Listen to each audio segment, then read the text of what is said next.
America's most famous community. Beverly Hills High boasts one of the country's most outstanding academic records, as well as a lengthy list of celebrity alumni. In fact, with so much in its favor, you'd think they would have plenty to cheer about. But the students and faculty members insist that all too often they get a bum rap. They say, oh, you're from Beverly Hills. Does that mean that you drive your Rolls Royce, or somebody drives the Rolls Royce? About Beverly Hills High is its academic record. The SAT scores here rank among the nation's highest. 92% of all graduates go on to college, and it's easy to see why. Every student is required to learn computers. Future astronomers study in the school's full-scale planetarium, and students with interests in the media even produce and host their own newscasts. All of that is made possible by an outstanding teaching staff, a very strong student body, and a very supportive community. How many high schools can boast classes in robotics? Some of the students here are quite astounding. 16-year-old Mark Millett has been a computer buff since age 9. This one doesn't have very much vision capability. The only detection it has is if there's a block in between or not. Possibly we can build something that will allow it to have vision, but that requires the interpretation of that. If your future sights are set on exploring distant galaxies, you can even design your own space station. These box-like structures that you see here are the truss structures, hold everything else together. These rectangular panels that you see here take power from the sun. And you won't hear any scratchy old records when you listen in on the campus radio station claim. The school earns an extra $100,000 to $1 million annually from royalties paid on oil drilled on campus property.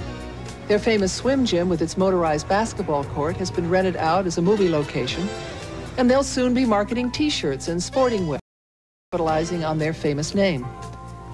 Social changes have also become evident. Today, more than 20% of the students are minorities. When I first applied for this position 23 years ago, I was the first black teacher at Beverly Hills High School. And young women at Beverly have new attitudes about traditional family roles. I basically see myself as being the provider. After I have a career and I'm very, make my own, financially set and everything, I would like to have a family, but that's not a priority. It's always fun when the networks pick us up. That was the CBS News report, just for everyone at home. From 1987. 1987. Yeah. The networks would come in for one thing and another when the stories were important enough. Mm-hmm. Generally, we were busy. Oh, they're telling us we have to wrap again. We gotta go. We gotta go. On to Jake, right? Jake, we're going to Jake.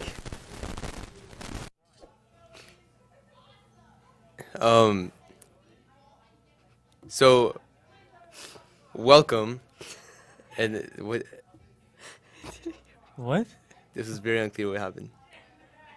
Alright, so we're here tonight. Jake's about to interview us. Alright, in other words, what are your guys' roles and positions to your four-man superstar group? So we won the Skills USA state competition. We got the gold medal. So I was the anchor along with Noah. And I was the floor manager, and Arnie was the director. Okay. That's very interesting. And for nationals now, where is that held? So nationals was held in Ontario, not in Canada, but here in California. It was a pretty long drive, but nothing for us, nothing too long for us. We had a great time. I got closer with all my teammates, Eva, Ariane, and Noah. Of course, again, we won gold at state, and it was a tremendous time. So that was actually the state competition. That was the state competition. I meant nationals, meaning... Oh, I'm so sorry. I'm sorry. So yeah, for nationals, we're going to be going to Kentucky. All right. And we're going to be competing against the other 50-49 winners that won in all the other states. So that's going to be a big thing for our team, So can I ask, if you guys win nationals, what happens next? Well, nationals is it's the highest level that you can achieve in Skills USA because, well, of course, it's in USA. So once you win nationals, that's basically it. That's the highest you can get. That's amazing because just even going to nationals, it's just I've been to nationals. I placed first in California. Think of it. You guys are the best in California. Just take that in for a little. It's an amazing opportunity and experience you guys are getting right now, and it's amazing how Skills USA is such an amazing event that happens. But in other words, let's send it to Riley, who is on the red carpet. You guys are live. Okay, my battery's about to die. And we're gonna work. They're live. Thank you, Jake. I'm Riley, and today we're here with Jonathan from DECA. So tell me, Jonathan, what do you like about DECA? I like how DECA puts me in a real-world experience where I can experience how kids or business administrators work with their employees with different business dilemmas and how they deal with just business in general. Do you recommend DECA to incoming freshmen? Why or why not? I think DECA would be a great opportunity for incoming freshmen because it gets their foot in the door in internships. Like, for example, we had a networking night where we brought in a lot of different established entrepreneurs, and internships were available if you talk to them. So I think if freshmen want to get an idea of how businesses work, DECA is a great way to do so. That's right. Also, what do you do in DECA? Like, what's the main point, and what do you learn?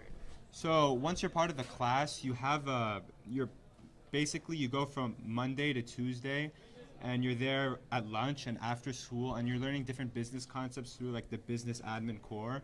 And what that does is basically gets your mind wrapped around how businesses function, just basically with like different types of corporations, the ins and out of businesses, and just the people that run them, the types of people that run them, and how they function.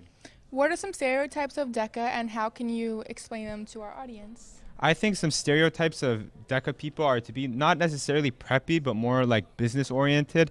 And in my opinion, I think that's a good thing. If you want to get into the business field, being professional at an early age is the best thing to do. And understanding that you have to be professional in every situation is the most important thing to know when you're going to have a meeting with someone that depends on a contract or a job opportunity. That's right. Well, thank you so much for coming today, and we'll send it back to Alana. Thank you. So you guys are part of the academic decathlon. What grade are you guys in? I'm in 11. I'm in 10. So we are here with some of the people involved with the academic decathlon. Come over here. So what are you guys' names, and say what grade you're in? I'm Nellie Solms. I'm in 11th grade. I'm Noah Powles, and I'm in 9th grade. I'm Emily Zhang, and I'm in 10th grade. And how has the academic decathlon helped you guys? It's really helped us with time management and getting prepared for college because there's so much work that we have to work on during the year. It really helps us to prioritize our workload. For sure. I personally get a lot of help from interviewing because one of the 10 subjects of Acadeca is doing an interview. And so you really get to learn those skills of how to dress up and how to present yourself and just the etiquette for interviews.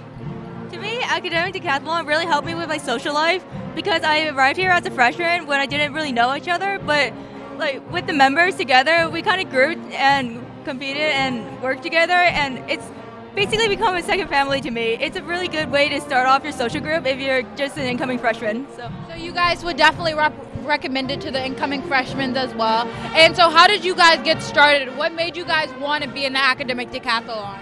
Well, you see, you get to learn about all these obscure subjects that you wouldn't learn in like the regular curriculum. Like there's art, there's music about the subjects that we're learning about each year. So it really it widens your intellectual threshold, and that's really great. I actually saw academic decathlon on club night, and I really wanted to join because I got to learn everything about whatever topics for that year, and I also really improved my social life like that as well. Well, in the beginning for me, it was for the college credit because my sister's friend, she used to join Acadeca, but then when coming in, I realized that I wouldn't survive in this sort of environment with just the notion of college credit. Like, for me now, it's more of hanging out with friends and just working together to get to that one goal and competition that you're working towards. Thank you guys so much for joining me today. Students should definitely be involved with the academic decathlon as they explain everything and every reason why you should. Once again, I'm Alana Morgan, and let's send it back. We'll just do one question each. One question, I question. Then throw? Yeah, then you throw. Okay. Only 2 questions? I throw. To Eva. To Eva. So this is really quick, just yeah. Okay. Yeah. Sounds good. So you catch, question, throw. Yeah. Good. Hell yeah. This program was brought to you in part. Hi, we're in the hallway with Daniela and KBEV thanks you for your support. So we know that you guys are in an Interact. What do you guys do in that?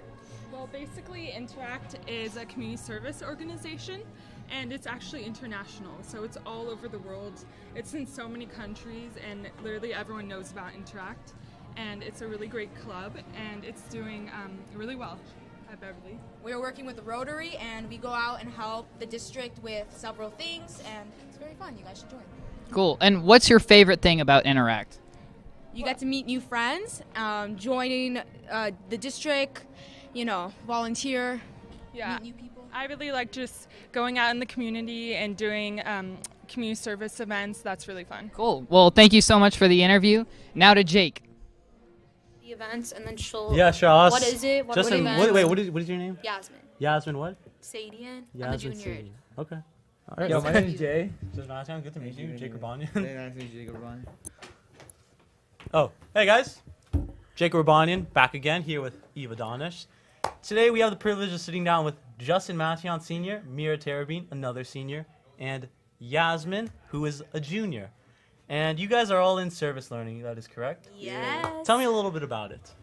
So in service learning, we have a couple stone projects that we have, and then we have separate individual projects. Like a big one we have is Albion Street for our seniors, and Justin can elaborate. So I sort of ran Albion Street. It was to help our sister school and to give presents to those kids who really don't have the privilege of having gifts. That's amazing. That's an amazing thing to do. It's a mitzvah. Jake. It's a mitzvah to Thanks, do that. Jake. Mitzvah boy. Mitzvah boy, sure. That's gonna be your new nickname. But I think that's amazing how you organize that and orchestrated the whole plan. Eva, would you happen to have any questions? Yeah. So you guys do a lot of things to donate. What have you guys donated this past year? So actually, our hair donation event was really successful. It was in March, and Eva and I both were two of the people that donated, so it was a lot of fun.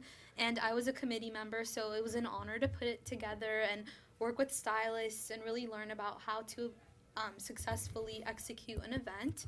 And personally for me, I'm having a book donation drive right now where I'm donating the books to a school that a lot of the kids there can't afford to purchase books, so I'm really excited for that.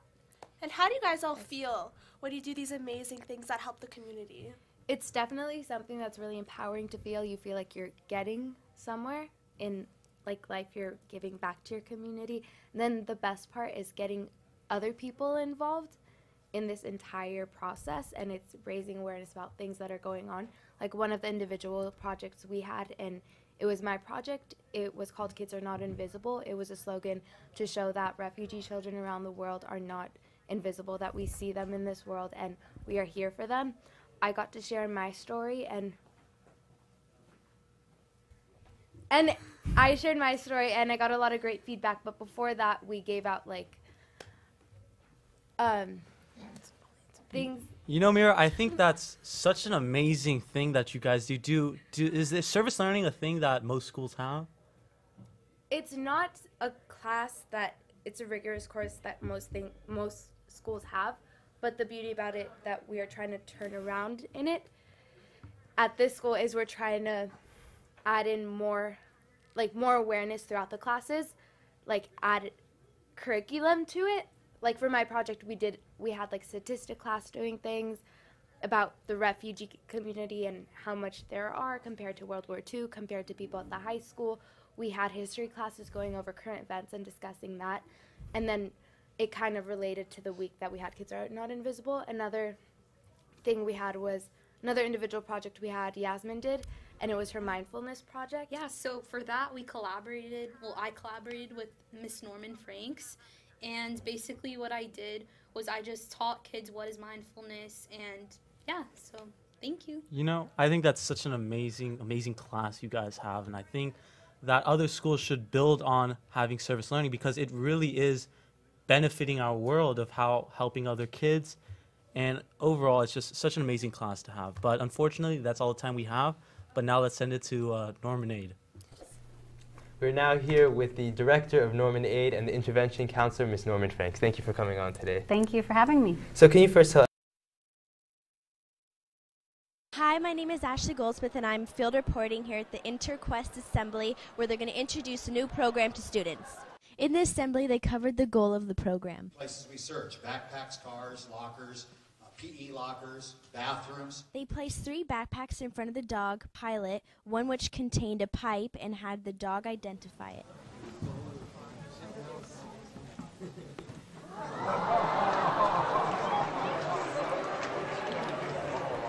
The program is effective because it reduces the contraband on campus.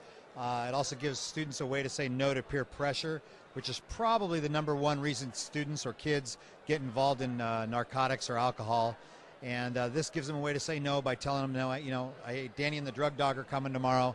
I don't want to get high, or I don't want to bring anything to school today. Most students had positive opinions of the program after attending the assembly. I think it's very good that people come to our school and try to help us and try to find drugs and try to take it out of school. That way we know that there's no drugs at our school, and at least we know that we're safer with no drugs. I think that bringing the dogs to school is a good thing, because then everyone will stop bringing weed and drugs and alcohol, and it'll keep it a safer environment. I think the drug dogs are going to be an interesting thing because I've heard a lot of stories about people doing drugs in Venice Beach and stuff, and I think it's about time to get cracked down upon. Principal Guidetti is very optimistic of the InterQuest program. I know that it's a good program because it serves as a deterrent. It's used in 91 schools across Southern California, actually across California.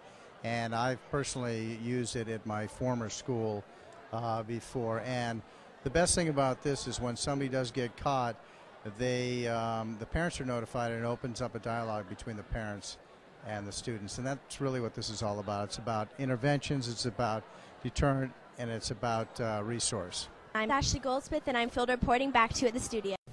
So that was a field report from a couple years back. Right, great story, yeah, from a couple of years back. I do a pet rescue show once a month for cable and internet, and so it's been really useful to be in touch with dogs and animals and see just how effective they can be. And this program is an example of how the dogs can be really helpful to solve problems that are otherwise really complex. Definitely. Yeah. That's amazing.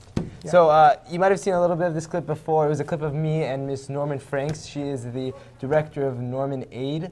So we'll be going back to that clip right now. I filmed this a few days ago. She's discussing what's coming up in Norman Aid. So let's check that out. Okay.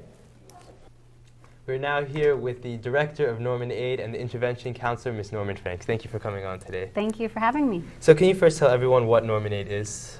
Norman Aid is a student support center. So it's a center where students can come in and talk about anything that they're going through, whether it's just the challenge of finding a prom date to something big like managing anxiety or depression.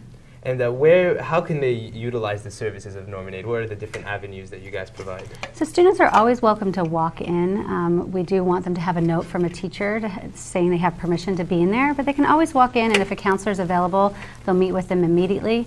If not, there's a form they can fill out to request for a time, and then we'll summons them out of class. They can also send me an email, and we can schedule a time to connect them with the counselor. And so for those that are new to Beverly, can you kind of give a summary of some of the events that you guys did during this past year for Norman Aid? So in addition to the counseling services, so we have ongoing counseling, short-term counseling, and walk-in counseling. So in addition to that, we provide a program that was new this year. It's called a Monthly Aid Program, and it's a mental health awareness program. So every month we have a different mental health topic. So for example, this month is Accept Yourself, April, and we're focusing on healthy body image and recognizing signs of possible eating disorders. Next month will be, for May, is Mental Health Awareness Month.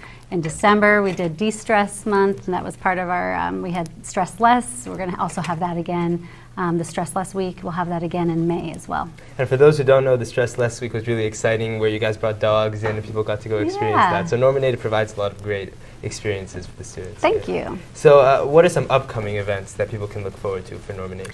So for May, we are, like I said, we're working on Stress Less Week. Students could come wear their pajamas every day. We're going to have tea in the Norman Aid throughout the day. And then we'll have different activities. We're working with ASB as well as service learning. So we're each going to take on a day or two and have a lot of fun ways to take care of yourself, to manage stress, and help prepare for finals. And then before that actually is for Mental Health Awareness Month, which is nationally Mental Health Awareness Month. We're going to be having a fundraiser for Norman Aid and the Salter Theater on May 6th at 4 o'clock. Students can come, and we have an amazing opportunity to show a film called Holding On. And it's a true story of actually one of Preston Joseph's, one of our history teachers, his childhood friend who had a secret, a pretty big secret that he hid for a long time, and which was schizophrenia. And he went from being the straight A student to top athlete to a student who was abusing drugs, and he ended up dying by suicide at the age of 19. So that event is going to hopefully raise awareness of mental illness, and erase the stigma of seeking support and getting help, and also to educate students as well as our community on suicide prevention. And that's a really amazing event too, because the movie hasn't came out yet, so this will be featured before, and the 2 lead actors will be there. Yes, yeah, well, the students will be able to meet the actors and ask questions and even get autographs. That's amazing. And then finally for today open house, where can people check you guys out? Learn more about it? Students can come. I'll be in Norman Aid, so I can have an opportunity to give families tours of a tour of the Norman Aid. And then my peer counselors will be either on the 2nd floor or the 3rd floor patio. They'll have a table, and they'll be advertising for different programs that we offer. And Norman Aid is in the bungalows B33? Correct. Correct. Okay. Thank you so much, Ms. Norman. Thanks for coming today and for everything you do throughout the year. Thank you for having me again. Thank you. And now we'll send it to the next program. And we're back. Boy, oh boy. We're at it. We're still at it again. Oh, my goodness. So that was just, again, Miss Norman Frank. She's so amazing around the school. She has so many programs that just make every student feel welcome here. Yeah, it's that's amazing. good. And it's Accept Yourself Month. It's April. So every month they have a different theme, actually. Yeah. So A for Accept Yourself Month. It's an amazing program that they have here. So next, we're going to be going to the student board member clip that I had. After this past week's board meeting, I got to speak with Jonathan Artal. Oh, good. He's one of the student board members. He's been doing a fantastic job this year, really representing the student voice. Yeah, I've looked at some of the board meetings, and he's always very impressive. He really is a great way of relaying our message to everyone. So we spoke to him a little bit about what it was like getting in his position. And actually, elections are coming up for ASB. And there's signs all over the place. All over the place. Yep. If you're here at open house, you can still come by. We still have 17. Come by. There's still amazing programs. They're all here for you. They're all ready. So you'll see all these posters for the ASB candidates, and there are candidates for the student board member. The new student board member is coming out. So it looks like the clip is ready. Again, we recorded this past Tuesday during the board meeting. So we're going to be sending it to myself and Jonathan. Let's take a look at that clip. Here we go. We are here outside the John Cherney Lecture Hall where a board meeting just finished. We're here with the student board member, Jonathan Artal. Jonathan, what is your job as student board member? Sure. My role is to serve as a student advocate on the Board of Education. I have the ability to hear and understand changes that the district is considering and going through, convey those changes to students and student leaders across the spectrum, students of all kinds, and be able to solicit student input and ultimately champion their voice to the Board of Education. So I have a really unique opportunity and platform to be able to advocate for the changes that I feel will best improve students' educations, whether that's issues regarding school safety, issues regarding reconfiguration or the budget. I've been given a really unique opportunity to fight for students, enhance the student voice, and ultimately ensure that our student leaders actively consider their students in the decision-making process. And what motivated you initially to become the student board member? I mean, I've been watching board meetings for years. I think that it's clear that the 5 board members and the superintendent are the individuals in charge of the school district. This is where the fundamental changes, the fundamental policy that determines the way our high school and our 4 K-8s are run. All of these changes and decisions start with the Board of Education. And if you really want to enact change, if you really want to fundamentally improve the quality of students' educations, you can still improve things through ASB, through student groups, but the real crux of that change is going to have to come from the very top. And you've been on the board for almost a year now. Just about a year. What have you learned most by being on the board with so many amazing people? I mean, I think it's been an incredible opportunity to learn how to engage with diverse groups of people. I've been able to solicit student inputs, you know, across the board. I never really had the opportunity to find out what students think, to talk not just to the kids in the ASB student government class, who are usually among the most vocal students in the school regarding their opinion, but also to actively go out to groups like Highlights and KBEV, and even to those students who typically you know, don't get involved, find out what they think. I've also seen board members engaging with a very broad and diverse community. And you know, the greatest thing that I've come out of this learning has been how to champion the people and the ideas around me. How can I take an opinion, even if it's unpopular, and fight for it because I actually believe it'll help those other students out there. Well, Jonathan, thank you so much for everything you do on the board and for representing the students. Now we're going to send it back to the rest of Open House. Perfect. Back again. Here we are. So that was an amazing interview with Jonathan. That's good, yeah. I really learned a lot about what it was like to be in his position, in the board member. Yeah. So Alana seems to be ready. So we're going to send it outside again, second floor patio. Back out to the second floor patio. Here we go. Thanks, Noah. So now I'm here with Haley, a freshman at Beverly. So Haley, you helped Culinary prepare these delicious foods for tonight. What was the process like and how long did it take? It took us about 4 hours. It was a lot of fun and we basically enjoyed it. So what do you like about Beverly as being a freshman? I love being on the varsity cheer team. I like cooking for Culinary and it's a lot of fun. So since you're a gymnast and you've been doing gymnastics for 10 years now, going into cheer, were you already prepared for this or have you never done cheer before? I've done cheer for about 9 to 10 years, so I've loved it. Oh, that's so amazing. So if you could describe Beverly in 2 words, how would you describe it? It's amazing and it's creative. Great. Thank you so much, Haley, for joining us today. Once again, I'm Alana Morgan. Now let's send it to Noelle and Leo. Thanks, Alana. We are here with Alex. He is selling cards upstairs. How are you doing tonight, Alex? I'm doing just fine. It's a lot of fun doing help around for this school district. So I want to talk about card making. We did, and it would take some couple months and days a week to progress how we can delivering cards, and we got it. So thank God to Miss Swab. She's our in charge for all this stuff here. So I want to talk about the card, how we make it first. So we use shredding papers, and so we trying to cycle it, so you know, don't waste up money. So we take it to the other room across the bungalow to Village 16, and we use a blender. We use a whole bag of paper from the trash cans, and then we customize it. So it's a lot of time we have to fix some issues, but we getting there. So we hang it up the wall, and in a couple of days we tone it down and see how it looks like. So it will change different colors, doesn't matter. So we have pink, blue, green, something like that. So and every card for this right now it's going to be an cafeteria. Every card costs $2 for each. So if you buy 2 cards, that's going to be like $10, maybe like that. But yeah, I think this is going to be just fine. I love to make cards, and it's really helped some people. And I know pretty soon it's going to be a Mother Day, so I'm trying to give something for my mom. Oh, that's great. Great to hear. Thank you. Well, that's all we have for now. Let's go ahead and send it to Noah and Styles. Oh, I think we're here. We're here. Okay. So a big part of tonight has been the control room. As much as we've been going around the whole school, it's all based right here in this control room. So there's a live shot. There it is. You'll see. So Mr. Styles, can you tell us what's happening in there right now? Oh boy.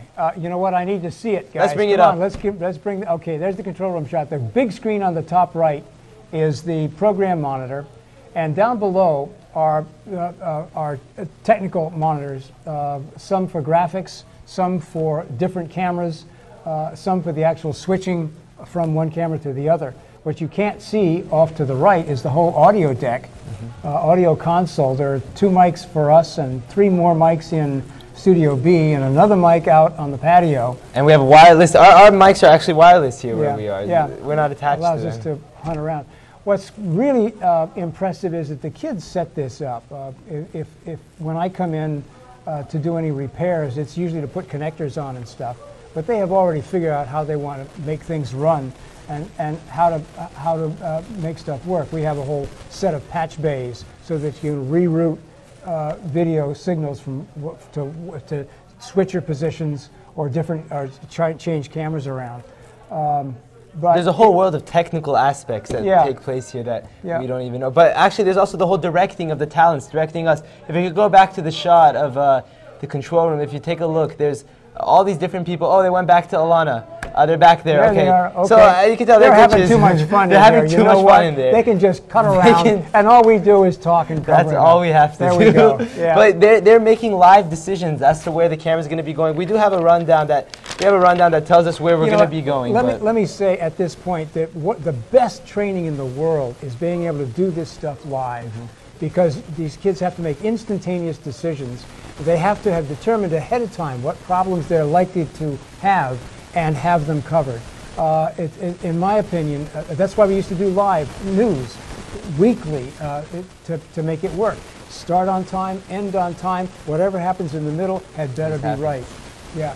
So this kind of training is just spectacular. And before we throw it back to Lana outside, I want to one more time show the inside the control room. I want to show inside there.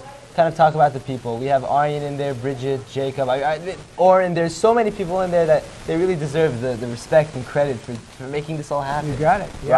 Ryan's also there. And the only way to know who they are is to read the credits. Read the credits. Stay through the whole end of the credits. Don't miss it. All the way through. All the way through. So now it seems like Alana's ready outside on the second floor patio. So let's send it to Alana with and go. Thanks, guys. So now I'm here with Gabrielle Cohn, a freshman as well. So what middle school did you go to before you entered high school? So I went to El Rodeo Middle School.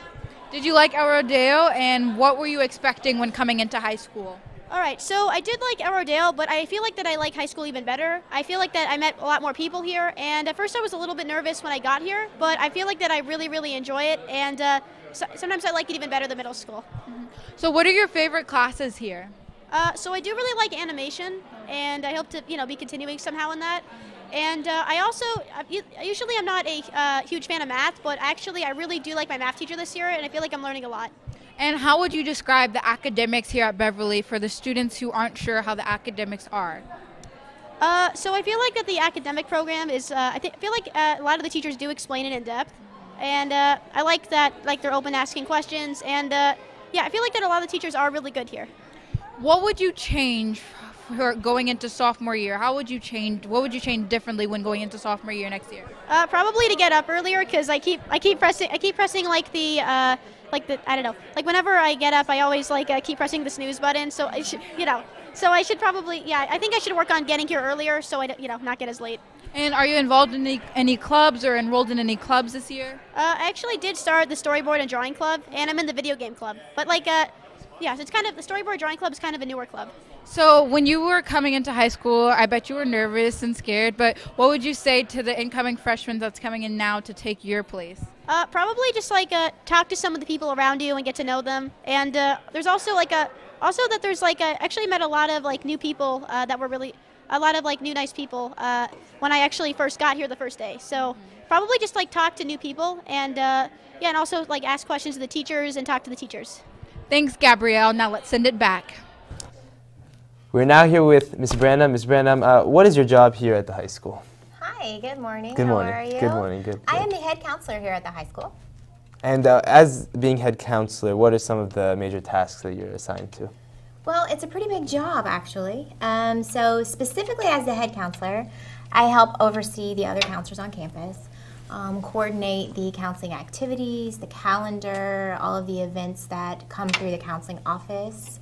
I also assist administration with a lot of tasks such as the master schedule and things like that.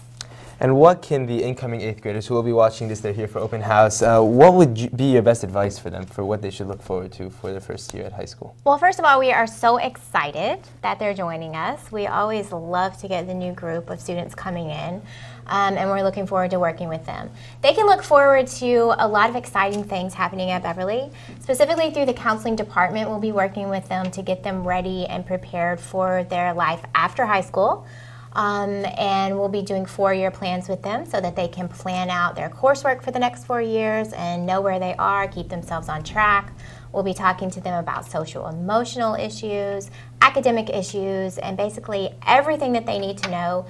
Their counselors are there to help them while they're here. So they can come to you for anything they really need throughout the 4-year process. Absolutely. And that's the best part, actually, that you stick with the same students for the 4 years and you get to really see them grow throughout that time. I guess. What is probably your favorite part of your job, if it's not that, of course? Yeah, well, that really is my favorite part of my job, and that's why I love doing what I do, because I love to make those personal connections we all do with students and get to see them as incoming 8th graders, as you said, until they graduate. So we just love being able to help students, see them grow, help them find the path that they want to take, and get them on that path, whatever that may be, whatever works for each individual student.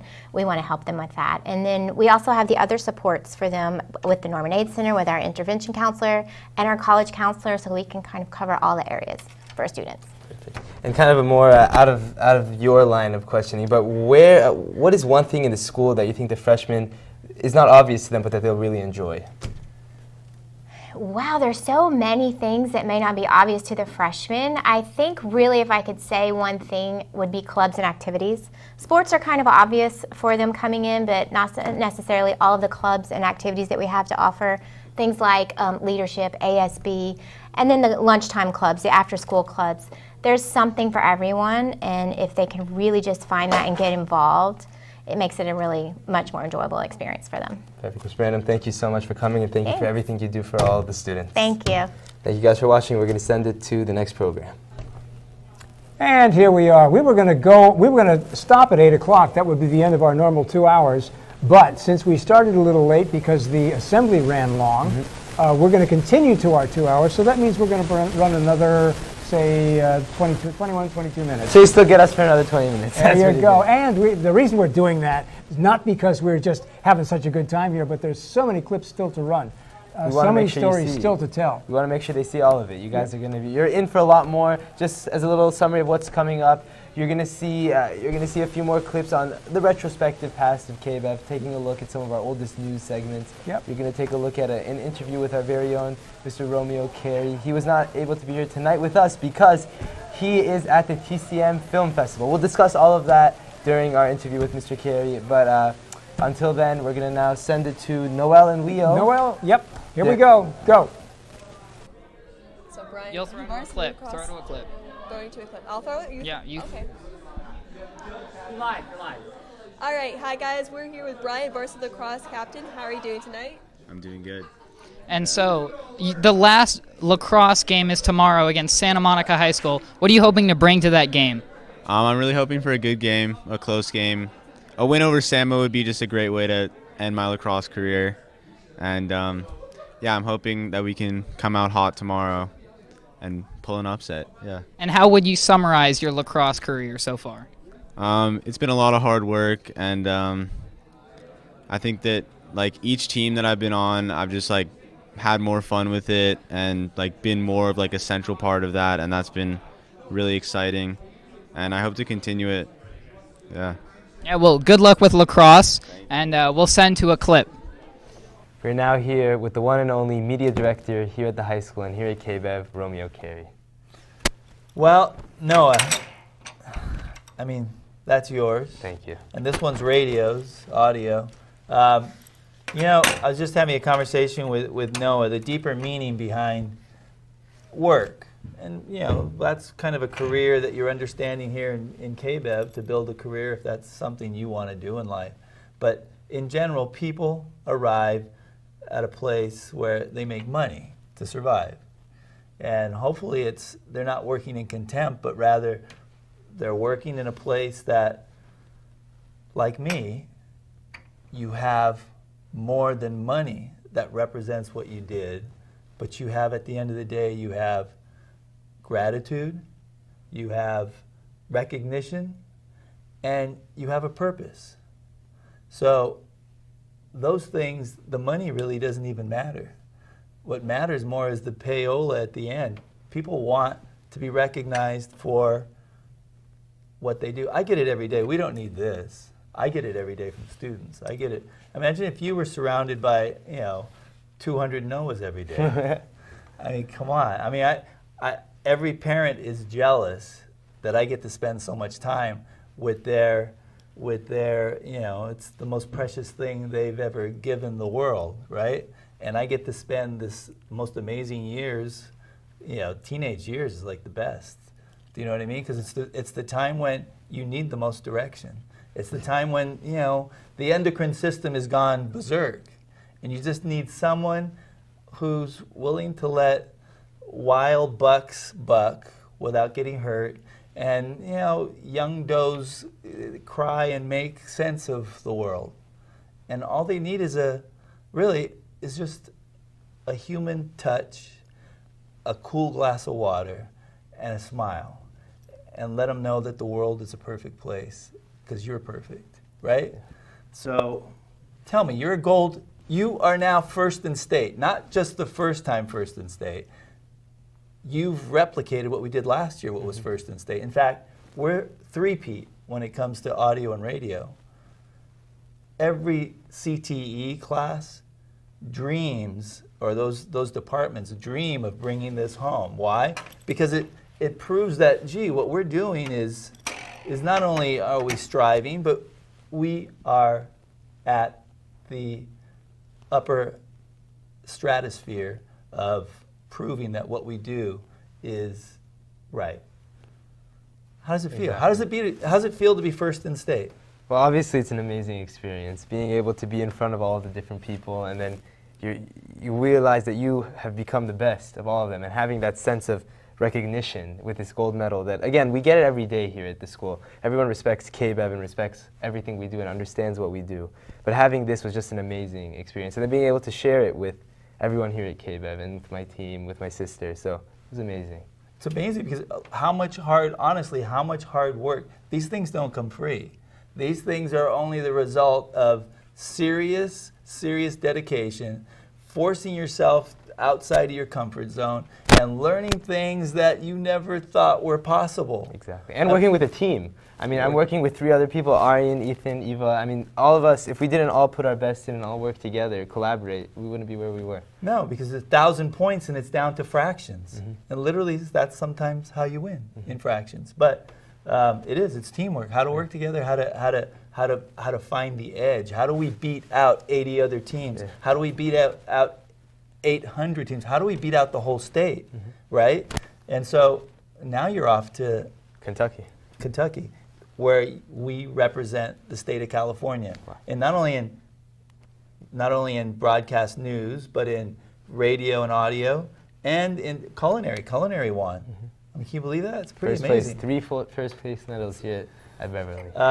So this is, of course, you know, our annual open house, but in fact, this is the retrospective year. Retrospect means, you know, you think about this institution, the Media Center in KBEV, been around since 1968. And in fact, there's only been 2 installations of media directors, Dusty Stiles and myself. What a kind of uninterrupted line of you know, knowledge, that bank of knowledge, that reservoir, that archive. We got something like 20,000 shows that we've compiled in those years. And so we're going to dip into that, and we are, as you've seen, all tonight. And, you know, more importantly is that, you know, we still have Dusty Stiles as our engineer. Yeah, he's hosting with us tonight. I think he's the longest serving citizen in this institution. No I think he beats the record. Definitely. So I'm doing double duty. I'm going to be leaving the KBEV red carpet for the Hollywood. The greatest film festival in Hollywood is they'll lock up the city, all the theaters, all the major hotels for the next 5 days. Is the TCM Film Festival. Exactly. Of which it'll be 30,000, 40,000 people will arrive to run, first of all, the red carpet event. The red carpet event is actually huge. It's kind of like what we're doing here. In fact, you know, there'll be 150 celebrities that are actually signed to contracts to talk at the event for Turner, because Turner's going to play that on TCM and their other outlets. I, in fact, am in that list of special celebrity guests, only because I'm fortunate, like you. Your dad's a doctor, so you live in a certain shade because of what your dad did. I live in a certain shade. David Carradine told me once, he said, your father is like my father and myself. We're what's called Hollywood royalty. And once you've entered that, it's yours. And so I'll be leaving here to spend some time with Martin Scorsese and DiCaprio and all the big names. And all the big names. It'll be nice because I'll have that. I'll tape some of it. We might even do a remote. You might even do a remote. Because you'll be live and I'll be live over there. That'll be an amazing experience. Yeah. And actually, we'll show a clip right now of what the TCM Film Festival is today. Let's take a look. We love TCM! People who come to this festival just have such a light in their face. We all are here for one reason, it's to appreciate these films. To me, it's sort of like the Academy Awards. It's the Comic-Con for classic film geeks. It's really nice to be able to talk about movies with other fans. Oh, it's going to be pandemonium. Michael Douglas, everybody. Peter Bogdanovich. Ladies and gentlemen, Carl Reiner and Rob Reiner. Do I get paid for this? I feel like I'm with my people. We had a great time. We'll be coming back. It's an annual event for us. It has changed my life. The TCM Classic Film Festival 2018, April 26th through the 29th. Passes go on sale November 9th. For more information, visit tcm.com/festival. Yeah, he didn't do bad considering he was in third at at regionals. He moved up to first. We kept our first in audio. Some of what goes on there, and so I'm gonna be part of that. It's gonna be exciting. I've been on a festival tour for 20 years. It's something I do, and I share a lot of it with you. I bring in contracts, I bring in all the kind of arrangements that paperwork-wise, and we go over the real, true essence of Hollywood contracts and Hollywood happenings. The realistic thing, the real thing. I'm going to be showing, my father was not only an actor but a filmmaker, and I'm going to be showing a film and a documentary on him on Friday, which will be a midnight screening. The world's greatest I'll do a Q&A for him, and anybody who's got nothing to do Saturday, most likely it's sold out by now. But yeah, they'll be playing at the Chinese Theater. So I'm going to leave you with this show, Noah. Thank you, Mr. Carey. I want to tell you, Noah, I've watched you grow, and the truth is, we've all watched him grow, and his growth, there's no stopping him. Thank you, Mr. Carey. From here, it's Beverly Hills, KBEV, and now the world. Carry on. Thank you so All much, Mr. right. Carey. Thank you for everything you do for us. All right. So, Mr. Carey, before we move on, I just want to say he's just been amazing. I've been here for 3 years, and he's really taught me so much. It's been an honor being able to be in this class. He has taken the whole studio in a really, really good direction, digital direction, that's for sure. Yeah. Wireless and internet and streaming. He's added all of that over the last 12 years, so that has worked out really well. Definitely. KBEV has not only evolved, but just revolutionized itself in becoming where it needs to be for this 21st century. I would think so, yeah. The students coming out of here have spectacular skills for any kind of media and television and internet. And those are the kinds of things you can do in addition to your college work. You need side money? Oh, by golly, I just happen to know photography. I just happen to know video. I just happen to know streaming. Gee, I'm sure somebody can use those skills. Definitely. And it applies to so many different fields. Like, I personally really like biology and the medical side, but you know, there's a way you can mix communications, journalism, and into the medical biology field. It's an amazing, thing. So, Mr. Carey, when you're watching this, he's at the TCM Movie Festival, but when you're watching this, thank you so much for everything you do for all of us here. There you go. So now we're going to go outside to Ilana. We have very few minutes left. This is the final stretch of the show, so we're going to go out to Ilana now. Here we go. Thanks, guys. I had such an amazing part being a part of the Beverly Hills 2018 open house. I love Beverly Hills High School so much. There are so many clubs to be involved in, and I love interviewing all of the young entrepreneurs and students that attend Beverly Hills High School. Signing off, my name is Alana Morgan, a freshman here at Beverly Hills High School, as well as your junior teen, Nevada, United States. Now let's send it to Riley. That's right, Alana. Thank you guys so much, and I'm Riley Moody today. Now let's send it back to Noelle and Leo. The mic drop. Okay. All right, guys. It's been a long night here at Open House. I think it's been pretty successful. Definitely, yeah. Well, now to a live clip of What's Right About Beverly.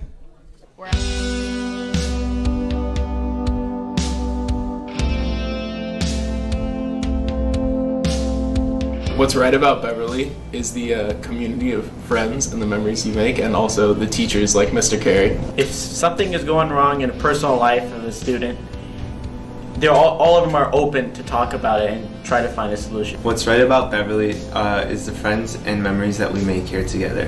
What's right about Beverly is KBEV and Mr. Carey. The students, because they're very welcoming. I remember my first day here, everybody was like, "Hi, welcome to Beverly Hills," because they could tell that I was a new student. And the teachers, they really seem to care about education. I think what's right about Beverly is all the students come together as one and have an unbreakable bond. And there's great classes such as KBEV to make you learn things you didn't think you would ever learn in high school. Teachers, everyone thinks school's about work, but I think it's about things we learn outside of textbooks. And I've learned a lot in KBEV from Mr. Carey, things that I use outside of school that have taken me really far. What's right about Beverly is a community. You feel some teachers, you just know them. They're a part of you. KBEV, the school spirit at the basketball games. KBEV. What's right about Beverly are the amazing clubs. The amazing staff that they have. What's right about Beverly is the amazing teachers we have and the AP scores. What's great about Beverly is that it allows students the chance to really excel at what they love. The several different types of clubs you can go to. The everlasting friendships made. The great teachers. What's right about Beverly is their amazing sports programs. The art department and the counselors. What's right about Beverly is the athletic program. What's right about Beverly is the amazing members in ASB. What I like about the school is that my teachers love me and want to help me do better to go to college. They have a really good basketball team.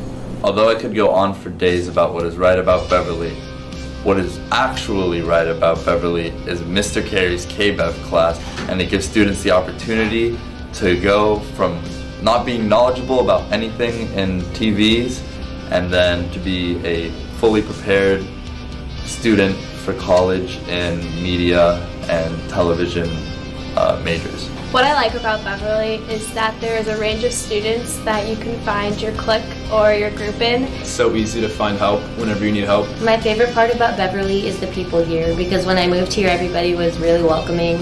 There is a wide range of options for a student who does or doesn't know what he or she wants to do, and everyone in the student body is very inclusive. It's all the enthusiastic people, ready to learn, people walking around, all the rigid people walking around very excited to learn in class and enthusiastic to have a positive impact on the school. You could do whatever you want, whenever you want, and no one ever has anything to say about it. What's right about Beverly is that it's not only a good school, it can get you to a good college, but it's also a fun place for the students and the teachers to bond and get along. What's right about Beverly is our electives. They make career dreams a reality. What's right about Beverly? Well, everything, but if I had to pick one, it would be how our swim gym is a frickin' transformer.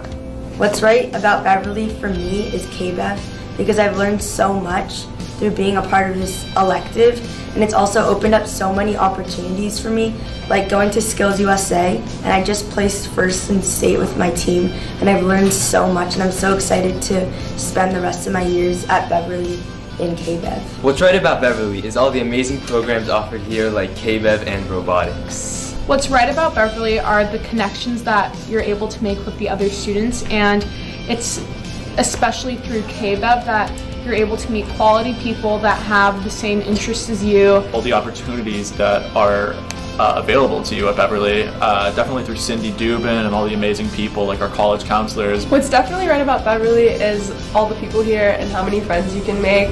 I've definitely learned a lot about myself through all the different people and different interests they've had, and so I think I'll carry that with me for the rest of my life. What's right about Beverly? The floors. We have some of the best floors I've ever seen. I mean, god damn, those are some amazing floors. I haven't seen floors in Beverly, like I haven't seen floors like that in my entire life. Yeah, that's what's right about it.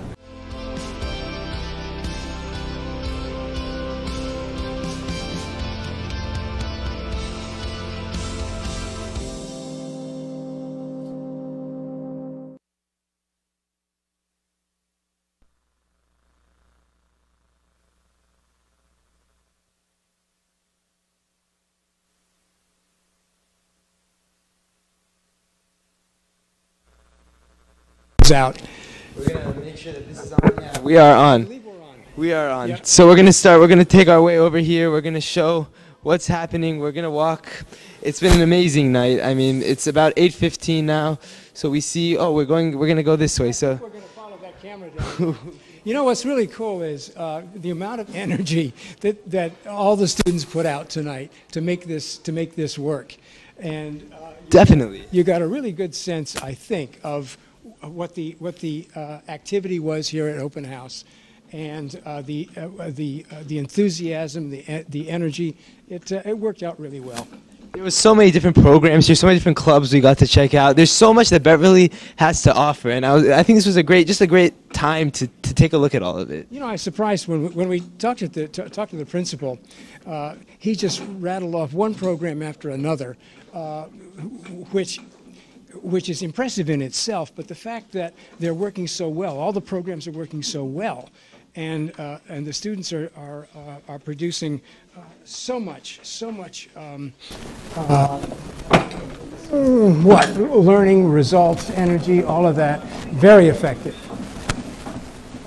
It's and then also not only that, but looking back at our past so many years of being 50th anniversary of KBEV, it's amazing. We've done so much. We've done amazing things here, and I'm lucky that we were able to be a part of it at this point. Open House has always been kind of the pinnacle of what the students have been able to do, you know, over the course of a year. Thank you very much. And we push the boundaries every year. Every year we do something new. We like to change it up, and this year was a great way of really revealing how much we do to make sure that it's happening. And like I say, it's so different from what we were able to do 12, 15 years ago. The result is just a total changeover. It's really something. And we have all the journalists behind us. I have to say they did an amazing job tonight. You guys did fantastic. This would not have been possible without not only the journalists, the tech side. They do so much to make sure that the show comes out like it did. This was a 2-hour show. We're hitting on 2 hours and 22 minutes. It's been. And I really need to say that this is students doing this. It's not. We didn't come in all through the years when we did Open House. I would stay back and just find out what the kids were planning to do for Open House. It's the same thing. They figure it out and they make it work as best they can. Sometimes it's better than others, but you always get something solid out of it. Of course, and you saw a few technical difficulties throughout this, but I think you did. I saw learning. You saw learning. You're right. It's a great way to put it. We were all able to take out so much, and we hope you really enjoyed taking a look at inside of KBEV, looking at our past 50 years, amazing 50 years we've had here, and the past the evolution of Beverly High and everything it has come to be. So we're gonna go to the control room soon. But Mr. Stiles, do you have any final things you want to talk to us about? Wow, only that I'm glad that this is still going on. Every time I come in, I'm still doing wiring and I'm still doing repairs, and it's still exciting to come in. I've been in this building now. This is my 58th year here. Wait, no, 48. Sorry, I kick ahead. 58 years I've been in this building. 48 years I've been in this building, and it's still exciting. It's still cool, and I look forward to the next one. And Mr. Stiles, we're so lucky you were able to be with us here tonight. I'm so honored to have been able to co-host with you. It was amazing. So once again, this was the KBEV 6 Open House for 2018, the 50th anniversary of KBEV, and we've got to do so much. So all in all, Join us next year when we get to do this again. we're going to do all this again next year, so make sure you stay tuned. KBEV6, KBEV6.com, telling us to wrap it up. We've gone over our 2-hour mark, but once again, thank you guys so much for watching. I'm Noah Donish. We'll see you next time. Bye-bye.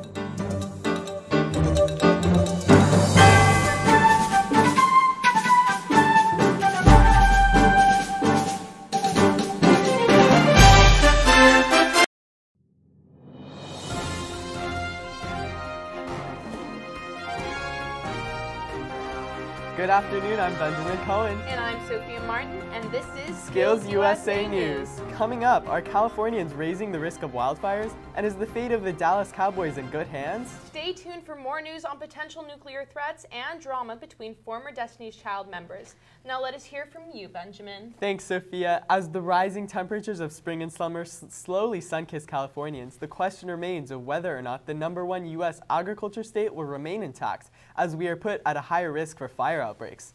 However, with media constantly burning up with warnings of the detrimental effects of global warming on some of California's largest industries, like tourism and forestry, residents are more cautiously aware of how they can prevent hazardous wildfires. With Governor Brown's new budget of $200 million in funding to CAL FIRE, we can increase focus on forest health, forest legacy, and state fire prevention activities. So it seems like the collective efforts of Californians are strong in working to eliminate further fire hazards. I agree, Ben, and with shows like Bill Nye Saves the World aimed at educating younger audiences, the future of California's economic and environmental health is bright. That's right, Sophia. Did you know that organizations like Skills USA can even mobilize its members to assist California in the rejuvenation, reconstruction, and renovation of life, property, materials, and industry? Now, Sophia, let's hear from you with news on U.S.-Russia relations. Thanks, Benjamin. According to Russian President Vladimir Putin, Western airstrikes have been causing chaos in the political resolution for Russia's 7-year conflict with Syria. The flames that have been ignited through the U.S. airstrikes have been deemed as potentially dangerous for U.S. international relations. This is in part due to the breach in the UN Charter, in which U.S. Ambassador to the UN, Nikki Haley, responded with a proposal of new economic sanctions that will deal with Syria's alleged chemical weapon use. As more information comes to light, there is hope that this flame will not burn brighter. Back to you, Benjamin, with the NFL update. Thanks, Sophia. In NFL news, turmoil is spreading like wildfire regarding the future of former Dallas Cowboys wide receiver Dez Bryant. Many fans believed Bryant was destined to go down in the Hall of Fame as one of the most talented footballers. However, Jerry Jones, the owner of the Cowboys, decided to release him in mid-April after an 8-season run with the team. Now, tensions are rising as teams from all over are battling over who claims the star player as one of their own. From sports stars to music icons, Sophia has the latest Coachella Music Festival news. Thanks, Benjamin. Coachella's Weekend 1 festival is burning up from not only the 90-degree temperatures, but also the flames that have been unleashed as former Destiny's Child member Latavia Robertson was nowhere to be seen. As fans criticized Beyoncé for not including all the women, Robertson took to Instagram to calm her fans' nerves and praised her former bandmates for their performance. She also hinted at the possibility of one day reuniting with all members, which definitely calmed the flame. That's all for now. I'm Benjamin Cohen. And I'm Sophia Martin, and this is Skills USA News. Skills USA.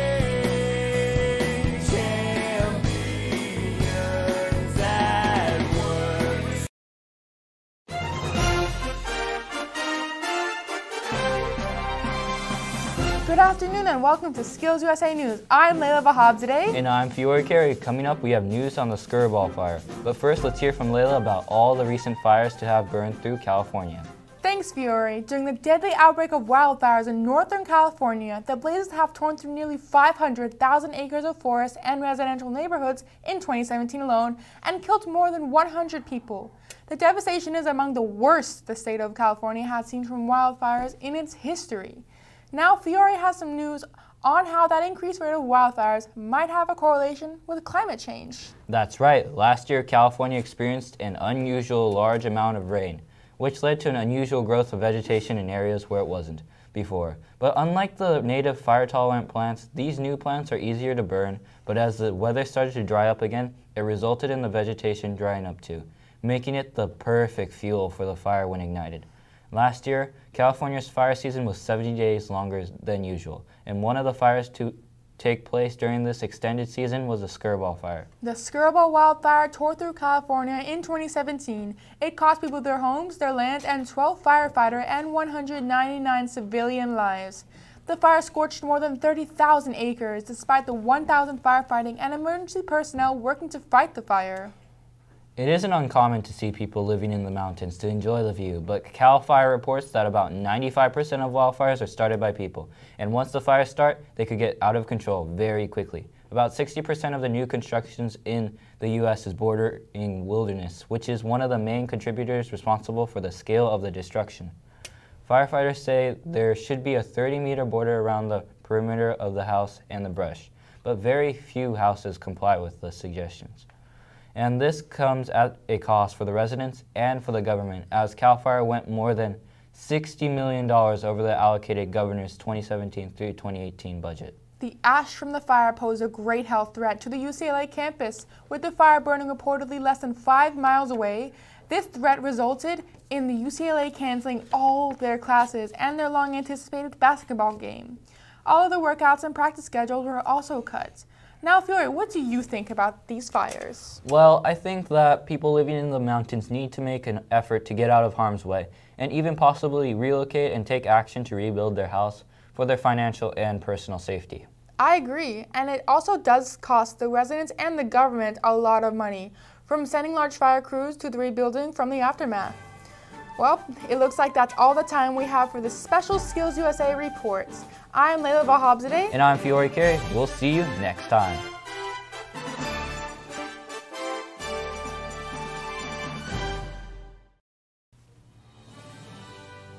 Good afternoon, I'm Noel Trost. And I'm Leo Padilla. Welcome to Skills USA News. California is under siege from an unprecedented number of wildfires. Scientists are suggesting that climate change is affecting fire seasons, not just in California, but around the world. The speculation is the fires may be creating a dangerous climate feedback loop. Scientists say as wildfires increase in frequency or intensity, the carbon emissions they release could accelerate climate change. More warming leads to more fires, which releases more carbon, which causes more warming, and so on. Fire science experts predict one good fire burning deep into the carbon-rich peat of North America or Eurasian could release thousands of years of carbon accumulation. Leo, how are politicians reacting to these fires? Well, Noel, once the wildfires were contained, California lawmakers wasted no time turning their attention to the task of rebuilding. Governor Jerry Brown led the effort to get an additional $7.4 billion in aid from the White House. Although most elected officials from the burn areas supported his request, some politicians expressed concern over why so much money was needed, considering most of the damage was done to private property. Governor Brown said the funding would go toward cleanup efforts and programs to support housing, transportation, and other services. To date, the White House has approved $576.5 million to aid areas hit hardest by the wildfires. Well, the flames may be out here in Southern California, Leo, but their damaging effects continue to wreak havoc. Local hospitals report a dramatic increase in the number of emergency room visits for asthma attacks. Those at greatest risk for health-related issues caused by smoky air include the elderly and people with pulmonary conditions like COPD and bronchitis. Even unborn babies are at risk. According to the EPA, 2 studies have shown babies have lower birth weights when their mothers are exposed to wildfire smoke. The best protection against poor air quality? Stay indoors and use a HEPA air filter. Speaking of air quality, Noel, the smoky air over California nearly derailed Sunday football. The die-hard Raiders were scheduled to face off against their SoCal rivals, the LA Chargers, in Oakland. However, due to the worsening air quality caused by the fires in the Bay Area, the game faced a possible relocation or worse, cancellation. After weighing their options, the NFL decided to keep the game in Oakland. To ensure player safety, coaches cut pre-game warm-ups and many players wore protective masks during the game. Despite the distractions, the Chargers came out on top, beating the Raiders in a 17-16 nail-biter. That's all for this week. Thanks for watching. Tune in next time for more Skills USA News.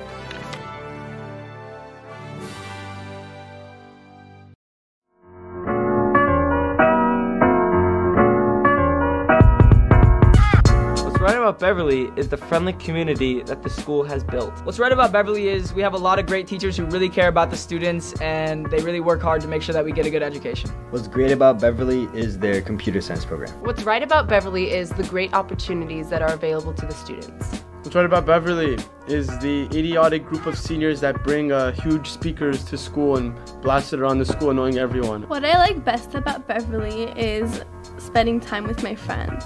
What's right about Beverly is our caring and encouraging teachers. The right way in Beverly Hills High School was for the security to protect the property from other trespassers entering campus. What's right about Beverly is KBEV. What I like about Beverly is the basketball program. What I like about Beverly is the security guards. What's right about Beverly is just Carey. That's it. Me too, Carey. What I like about Beverly is the KBEV class. What I like about Beverly is KBEV. When I think of Beverly, I think of all the opportunities kids have.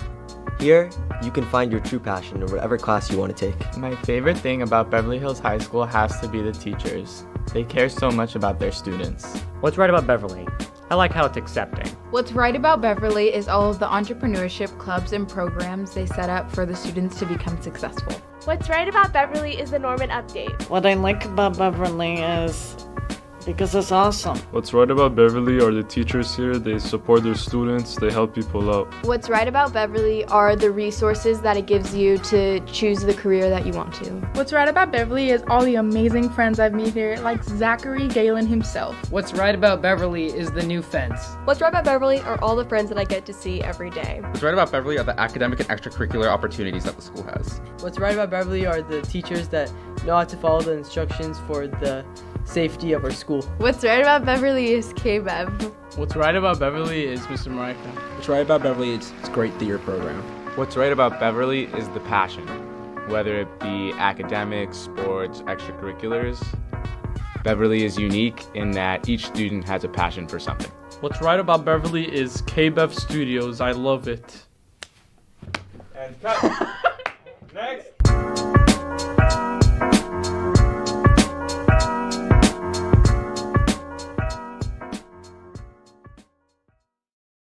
And rolling VTR. Going to the clip in 5, 4, 3, 2, 1. Clip is rolling. Coming to the anchors in 5, 4, 3, 2. Cue anchors. Hello and welcome to Skills USA News. I'm Noah Danish. And I'm Eva Danish. Coming up, a discussion on the recent California fires. But first, Noah has a story on how the fires hit us right here at school. Back in December, there were several wildfires ravaging Southern California. Here's a clip of a report we did on December 6th, 2017. And we are feeling some of the effects here at the high school. There's some ash particles in the air. We hear some helicopters above us. However, there are over 80 schools throughout Southern California that have been closed due to these wildfires. That's right, over 80 schools around the Southern California area closed down to minimize the harmful environment that students would face when outdoors. This caused a disruption in the education of so many students. In all the destruction and trouble, however, there was some relief, and one source of that was from football. That's right, Noah. During football season at Cardinal Newman High School, the most destructive fire in California's history burned through Sonoma and Napa counties and destroyed over 5,600 homes. Football became a way for the community to unite and bring some healing from the devastation. The team continued to advance to the championships, showing that together they can power through traumatic times. Devastating California wildfires are predicted to cost the U.S. economy around $85 billion. The Senate passed the Wildfire Disaster Funding Act to help with the cost of fighting the wildfires. California Senator Dianne Feinstein, who helped to introduce the bill, told Congress, "It's long past time we treat wildfires like other natural disasters and allow federal agencies to pay for them like other natural disasters." Eva did some research on the origins of wildfires. Eva, what did you find? Well, Noah, it is highly probable that a human-induced climate change contributed to California's recent 5-year drought and fueled countless fires, which killed more than 100 million trees. So, Noah, these disasters have the potential to really hit home. What can we do in the face of a natural disaster? Well, Eva, that's a very important question. Every household needs to fill out an emergency plan, and know their evacuation routes and shelters. You can find more information on that at ready.gov/makeaplan. It's also very important to discuss how to prepare and respond to the most likely disasters. That way we can protect as many Californians as possible. Well, that's all for this special report for Skills USA News. I'm Eva Danesh. And I'm Noah Danish. Thank you for watching. We will see you next time.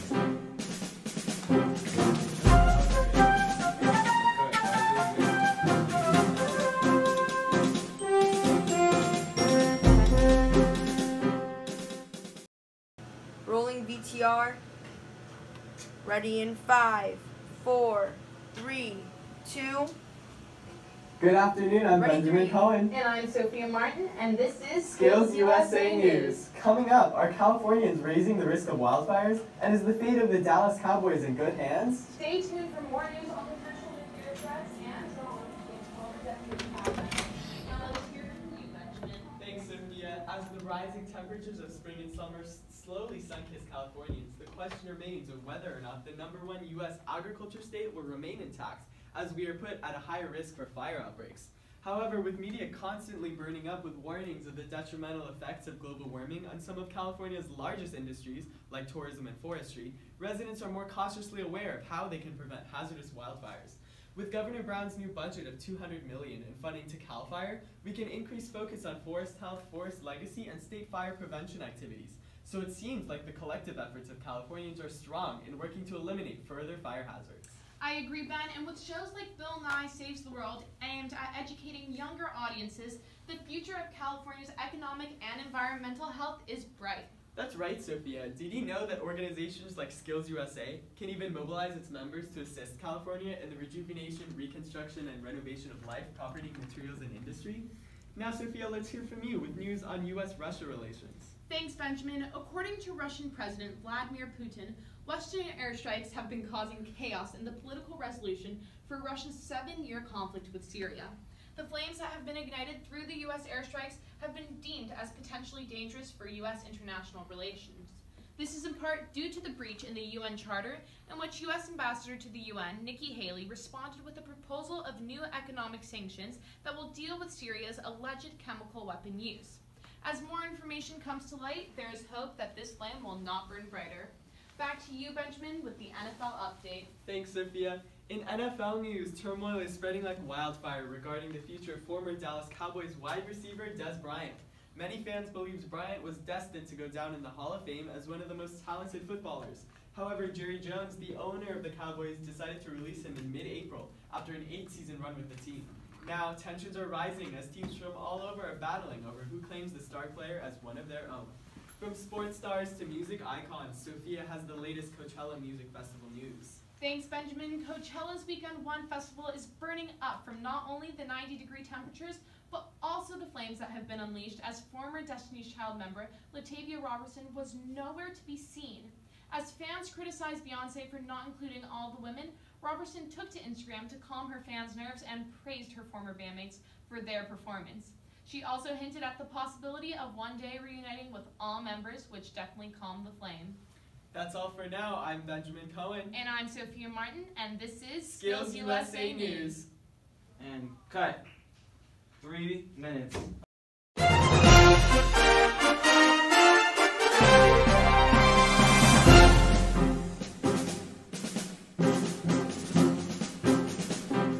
Hello and welcome to Skills USA News. I'm Noah Danish. And I'm Eva Danesh. Coming up, a discussion on the recent California fires. But first, Noah has a story on how the fires hit us right here at school. Back in December, there were several wildfires ravaging Southern California. Here's a clip of a report we did on December 6th, 2017. And we are feeling some of the effects here at the high school. There's some ash particles in the air. We hear some helicopters above us. However, there are over 80 schools throughout Southern California that have been closed due to these wildfires. That's right, over 80 schools around the Southern California area closed down to minimize the harmful environment that students would face when outdoors. This caused a disruption in the education of so many students. In all the destruction and trouble, however, there was some relief, and one source of that was from football. That's right, Noah. During football season at Cardinal Newman High School, the most destructive fire in California's history burned through Sonoma and Napa counties and destroyed over 5,600 homes. Football became a way for the community to unite and bring some healing from the devastation. The team continued to advance to the championships, showing that together they can power through traumatic times. Devastating California wildfires are predicted to cost the U.S. economy around $85 billion. The Senate passed the Wildfire Disaster Funding Act to help with the cost of fighting the wildfires. California Senator Dianne Feinstein, who helped to introduce the bill, told Congress, "It's long past time we treat wildfires like other natural disasters and allow federal agencies to pay for them like other natural disasters." Eva did some research on the origins of wildfires. Eva, what did you find? Well, Noah, it is highly probable that a human-induced climate change contributed to California's recent 5-year drought and fueled countless fires, which killed more than 100 million trees. So, Noah, these disasters have the potential to really hit home. What can we do in the face of a natural disaster? Well, Eva, that's a very important question. Every household needs to fill out an emergency plan and know their evacuation routes and shelters. You can find more information on that at ready.gov/makeaplan. It's also very important to discuss how to prepare and respond to the most likely disasters. That way we can protect as many Californians as possible. Well, that's all for this special report for Skills USA News. I'm Eva Donish. And I'm Noah Donish. Thank you for watching. We'll see you next time.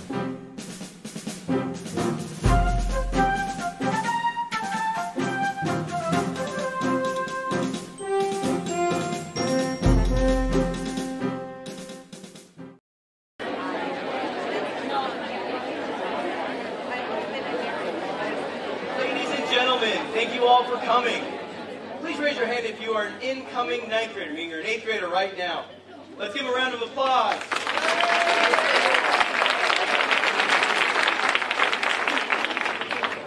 We can't wait to have you here at the high school. We have a ton of events specifically designed just for ninth graders, but we also have a ton of events for you to enjoy in your high school career. You're going to hear just about a little of those tonight. We got about 8, 9 different people. Some are directed at the parents, but mostly directed at you, the kids. Here's what we have to offer. Tonight, there's a showcase as well. You walk near our cafeteria, 2nd floor patio, 3rd floor patio. There's stuff going on. Oh, by the way, thanks to our friends in the overflow room. You guys are the best. Thanks for putting up with it. There's lots of events going on. You're going to see our chef's culinary class at work feeding you. Don't miss that. You're going to see robotics. You're going to see our various other clubs. You're going to see ASB. You're going to see as much as we can show you in one night. It is kind of designed for you guys, so it's kind of your special night to see what it's all about. And if you see something you like say the newspaper, journalism, or you hear about a program like our tech for performing arts who make costumes, and you're interested in fashion, like if you hear about something that you like, you got to make sure you reach out to your counselor either at your school or here and say, hey, I'm really interested in that, see if we can't get you in. So we want to tantalize you and give you an opportunity to see what we have to offer. So that's kind of what tonight is about. Before we really get started, I'd like to introduce you to Maya Yosef, who is our ASB Head Row President. And she is going to do us. Hi, everybody. So I'm going to be leading you guys in the Pledge of Allegiance. So if we could stand up, that'd be great. Facing flag. Imaginary flag is right here. I'll turn this way. I pledge allegiance to the flag of the United States of America and to the republic for which it stands, one nation, under God, indivisible, with liberty and justice for all. So I am so excited that you guys are all here. Seriously, I really am. So yeah, I am ASB president, so I'll give you a little bit of information about ASB really quickly. So ASB is the student council group on campus. We organize events. We just want everybody's voice to be heard on campus. So if you have a problem with your classes, teachers, or you see something that's wrong with the school, you can come to any ASB member, and we just want to make school the best it can be for all of you guys. Today, all of the ASB members will be here on campus. We are wearing these KFC So Good sweatshirts. If you need anything, we'll be available for questions. If you don't know where a classroom is, we'll be there to guide you. We're tour guides, and we're here for you for whatever you need tonight. So yeah, that's all I really have to say. So thank you guys for coming, and I hope you have the best night ever. Absolutely right, everything Maya said. One thing I want you to note, the Associated Student Body, ASB, that is you. So ASB, you elect people to represent you. So ASB is you. I want to make sure you understand that. Yes, you elect people and they are a class and they make things happen, but you are the Associated Student Body. What you want to happen, they make happen. So that's their role, and they're awesome at it, and they're going to start tonight by helping you find your way around. So yeah, look for those sweatshirts. Great job. Okay, first up, I would like to introduce our 8 awesome high school counselors. They are coming up right now. Let's give a round of applause.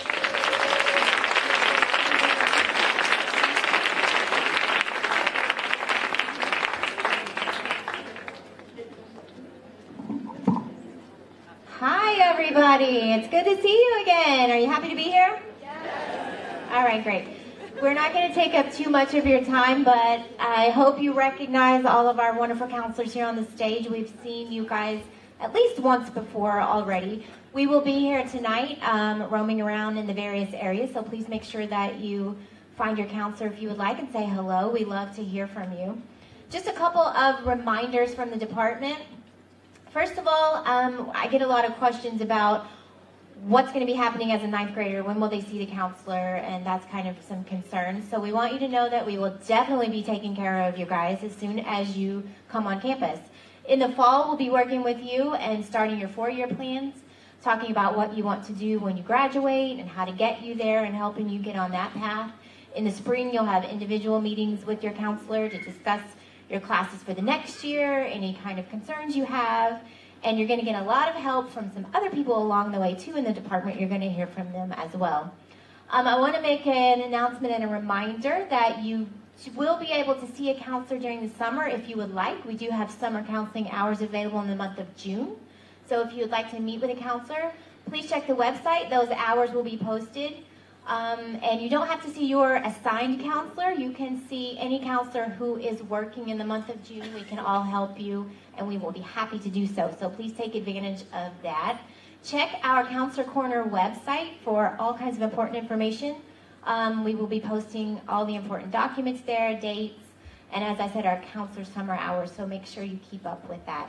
We're so excited that you're all here tonight, and we're looking forward to having you on our campus in the fall. It seems like it's so quick, doesn't it? Wow, and then before you know it, in 4 years, you'll be leaving us.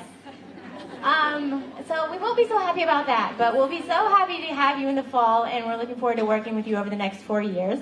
And I'm going to turn it over to Casey Rowley, our college counselor. Okay. Hi everyone, I'm so excited for you to be here. I am Casey Rowley and I'm your college counselor. What's really exciting is in addition to your individual counselor, you have myself who works with you guys from 9th grade all the way through the actual nitty-gritty of applying to a 4-year university. So starting freshman year, we have overarching programming through the College Center, and we host a huge college fair in the fall. We host over 120 4-year universities that are across the nation and internationally that freshmen have access to if you want to start to come and getting to know your 4-year options.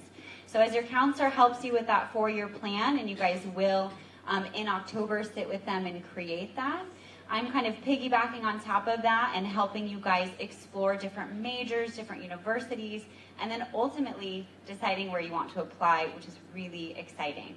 So in the fall semester, every October, we host a really large college fair. We also have parent evening events. We have College Monday workshops. In the fall semester, it's pretty heavily geared towards the seniors and juniors as the seniors are applying and juniors are exploring. And then in the spring semester, it's really open to the whole school. Every week we have something going on in the college center, and that's really exciting.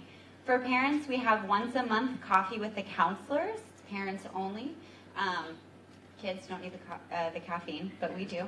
And so it's once a month, and it's from 8 to 9 in the College Center, and that's just a space for you guys to come and get used to the conversations that are happening around college, around what's going on in the school, because college can seem really scary. How many of you guys think it's hard to get into college? Okay, there's a lot of fear around getting into college, and we're here to help you explore the reality that it can be very accessible for you guys. And so I'm here every step of the way. And my center is in between attendance and House C across from the library, and I'll be roaming around tonight. Please do check our website. We have a College Center website on the BHHS website. Click on College Center. And then I also have a blog, and I travel across the country, and I tour colleges and form relationships with admissions representatives. So College Counselor Rowley, definitely check that out. And I'm looking forward to working with you guys. So in addition to myself and your counselor, you do have one more counselor, which is really, really exciting. And we have Miss Allie Norman Franks with the Norman AIDS Center. Hello, everyone. Welcome. So I just wanted to let you know about summer opportunities. I will be here in June, so if any students are feeling anxious or nervous or just want somebody to talk to about transitioning into the high school, I'll be here the first 2 weeks, so you're welcome to make an appointment with me. I will also be running a transition to high school workshop. So their flyers are outside today in the second floor patio. Come by there, you'll see my amazing peer counselors, and they'll be there to answer any questions you have about high school, but also talk to you about the support programs we have. So come grab a flyer. The dates for the workshops are June 6th, 7th, and 8th, and it'll just give you an opportunity to learn how to be successful inside and outside of the classroom and how to start preparing for college. You'll get an opportunity to have a workshop led by our amazing college counselor. I also will have an opportunity for parents when we have our LINK crew, our freshman orientation, August 9th. Parents will also be able to come in here, and we'll have an orientation for you to give you some tools on how to survive the high school years. So welcome, everyone. All right. Great counseling group right there. They'll take care of you guys academically, social-emotionally, college, everything you need. How many here looking forward to playing sports in high school? Anybody? Awesome. How many looking forward to being part of our performing arts group? Yes? Anybody here? All right, I like it. Anybody here interested in co-curriculars, robotics, culinary, KBEV, anything like that? Awesome. All of these groups need coaches. And now we are going to enlist not only your curiosity and interest, but the interest of the parents for your support. Can we get a little bit of community giving? Where are we? Ms. Trost, if you could come down. She's our BHEF president. Thank you so much, Mr. Mead. Well, I'd like to welcome all of you here tonight, incoming freshman families, on behalf of BHEF, our board of directors, and myself, Cindy Trost, the president. We do support so many of the programs that Mr. Mead mentioned tonight. We support the Performing Arts Department, the Culinary Arts Department, who actually at Skills USA this year won a gold medal, in addition to our gold medal KBEV broadcast news production team, as well as our audio and radio production team. So those of you who are interested in programs like that are coming into a wonderful program. In addition to that, we support robotics and the CTE programs. We support the walk-on coaches. And when I say we, I mean you. It's with your funding, your donations to BHEF, through our business community and parents. You make all of that happen. Our Teen BHEF kids, who are a number of students from 7th grade up to seniors, are hosting a welcome for you, 8th grade incoming freshman students, tomorrow evening, right out here on the front lawn at Beverly Hills High School, a movie night. There are flyers in the back. You're going to see Sky High. It's free of charge. Just bring your student ID. And you'll have a wonderful time meeting some of our Teen BHEF members and get a chance to hang out and see what's happening here in the life of students at Beverly Hills High School.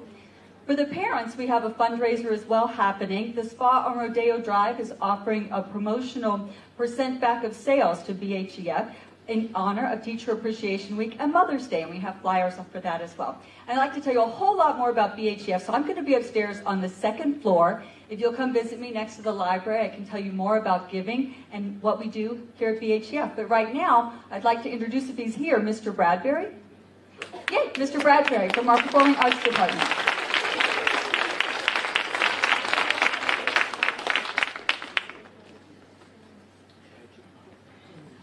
Okay, good evening. I'm Bill Bradbury, chairman of the Performing Arts Department here at Beverly Hills High School.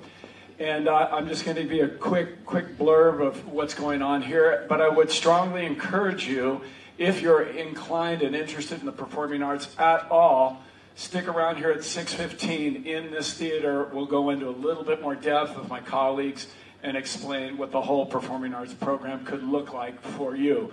And then we'll get you out of here, and then you can enjoy the rest of the other things going on. But real quick, we have our 3 disciplines of performing arts here, our theater classes, vocal music, and instrumental. Our goal, my colleagues and I, is to give all of you folks the best opportunity. It's not just, well, let's play a song. It's endeavoring as a performer and growing as a student musician. Through that, or as a result, we look at and we're always talking and working through, we're presenting a program comparable to a magnet performing arts program, okay? So you're arriving here right at the right time. In the theater arts department, we have our drama, or our theater curriculum, which starts as introductory level and brings you all the way through, if you continue through your high school career, to our theater arts workshop. Okay, we'll say more about that later. At our vocal music program, we have our introductory choir and our men's choir, and then audition groups, our minnesingers, and the madrigals. And I'm sure, how many of you guys have ever heard the madrigals before? They sing a lot throughout the community. And so many opportunities. I know Ms. Kikawa just 2 weeks ago got back from taking those folks to a wonderful festival in Minnesota. They also got to enjoy a lot of snow, but they still had a great time. And then the instrumental music program is really kind of 2 levels on when we're talking about the instrumental. We have the orchestra program and we have the band program. The band program, most of you guys, can I get a show of hands? Who plays an instrument and thinking about doing it? Great, awesome. If you've been playing 2 or more years through your middle school career, you'll walk in no problem into either our concert band or our concert orchestra. We have our advanced ensembles, our chamber orchestra and symphonic band are audition only and mainly made up of upperclassmen. And we'll say a little bit more about that later if you're back here at 6:15. But at any rate, we're wanting to give you guys every opportunity to thrive and to grow as musicians and not only meet requirements, but hopefully pursue a genuine interest in this discipline. So I'm going to sign off. I'd like to introduce my colleague from the athletic department, Howard Edelman.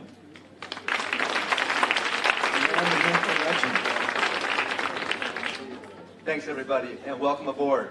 I'm the athletic director for about 35 more days, and we have a wonderful athletic program here, and some of you are probably interested in coming out for sports, or maybe you're just thinking about it. The way it works at the school is there are 3 seasons of sport: fall, winter, and spring.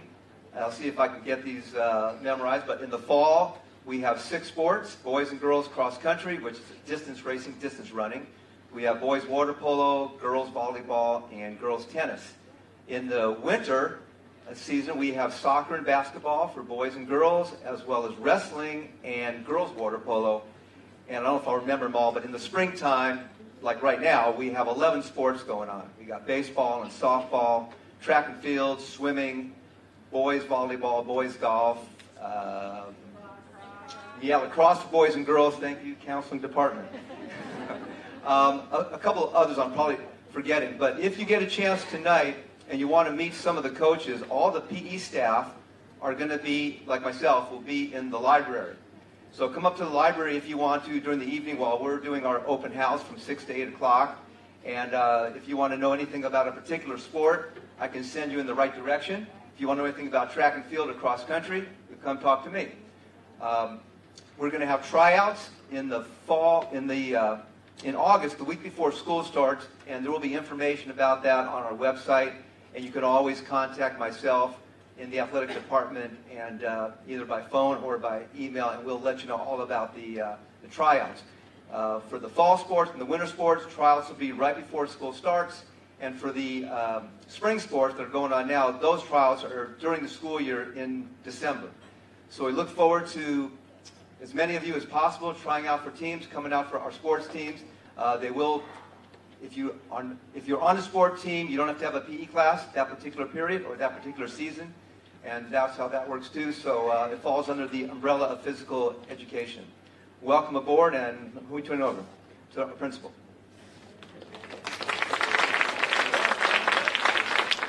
That's right, I probably should have introduced myself somewhere at the beginning. I'm Mark Bede, I'm the principal. I'm looking forward to getting to know all of you. How many of you like pizza, especially 8th graders? Anybody like pizza? All right, well, on August 8th, it's already been mentioned earlier, we're going to have an event called Link Crew. It's an awesome time for you guys to come and meet some juniors and seniors who are awesome kids, who are going to show you around the school, and you're going to have a good time. Well, we're going to have pizza on that day, and that pizza comes from another group that we donate to that help make this school as awesome as it is. So without further ado, I'd like to introduce you to Lori Oakham, the president, co-president of the PTSA.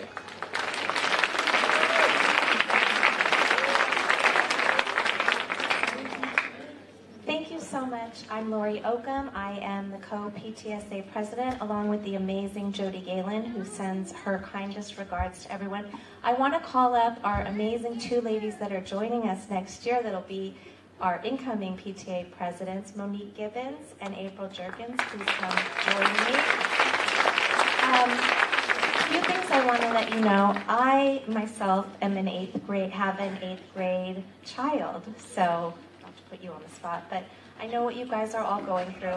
I've been in these shoes twice before, and there's so many amazing things about Beverly High, but a couple of things that I want to really talk about are to stay involved, just as you were in your K-8, continue to be involved in your high school and support BHHS.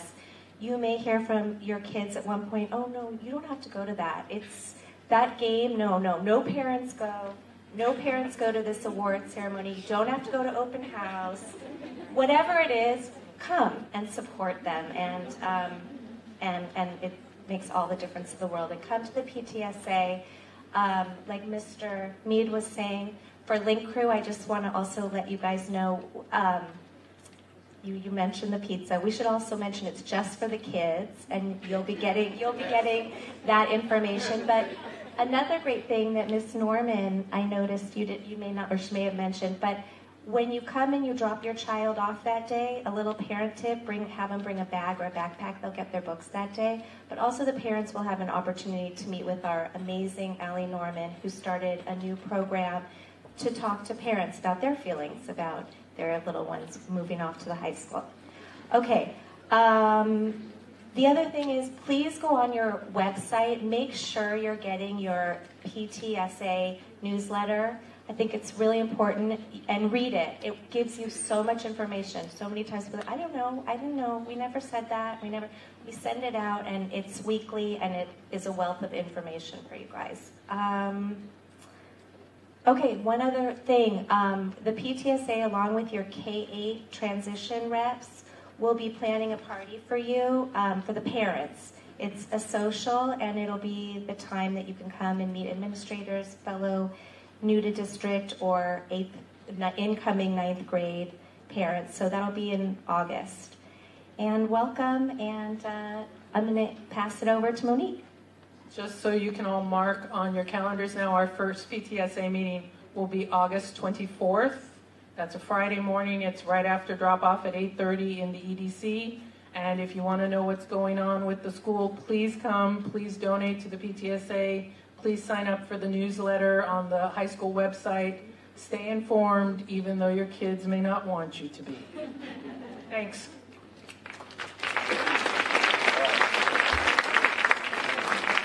Whenever you go into a classroom, you see a projector, you see a TV, you see some special items. Very good chance PTSA helped make that happen. They are instrumental in the success of our academics and our extra programs as well. We couldn't do it without PTSA and BHEF. And speaking of BHEF, we do have a special guest. This is probably the only person who's not directly related to the high school, and yet he and the majority of the staff are homegrown, and an awesome program is our BHEF Summer Academy. Preston Joseph, are you here? He's the new principal of the BHEF Summer Academy.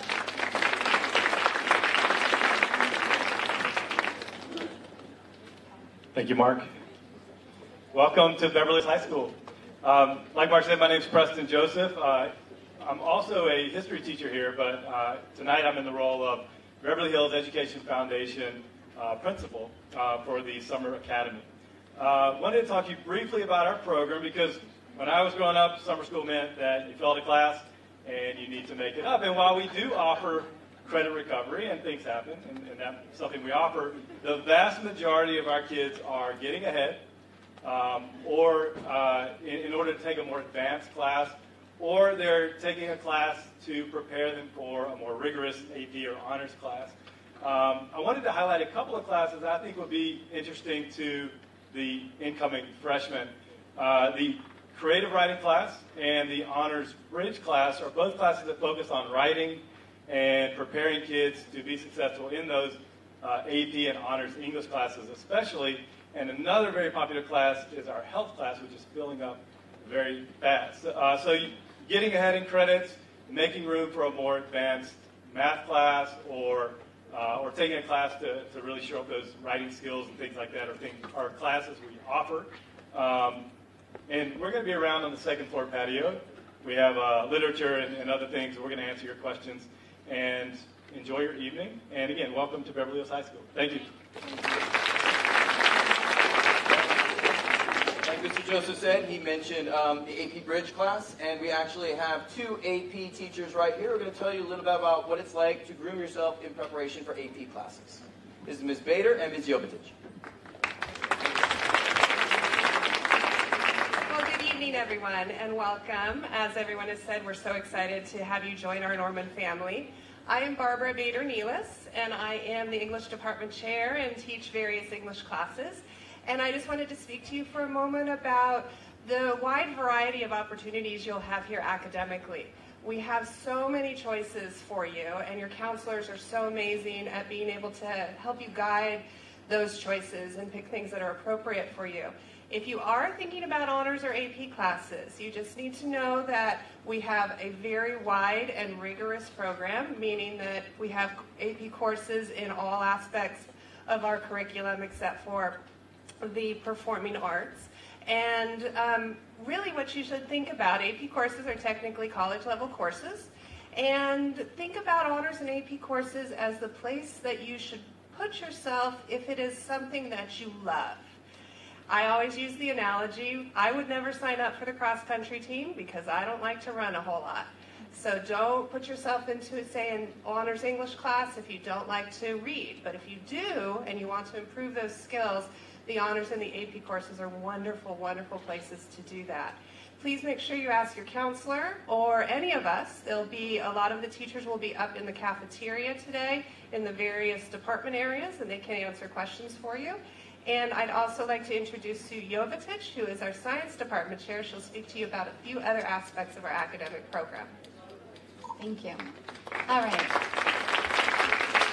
So Ms. Neal has talked about the rigor at the high school. I'm here to talk a little bit about maintaining your sanity while also maintaining the rigor. That's really important. You have 4 years here, and it is a marathon. So we want to make sure that when you make your selections academically and extracurricularly, they are about you and they are the proper place for you to be successful.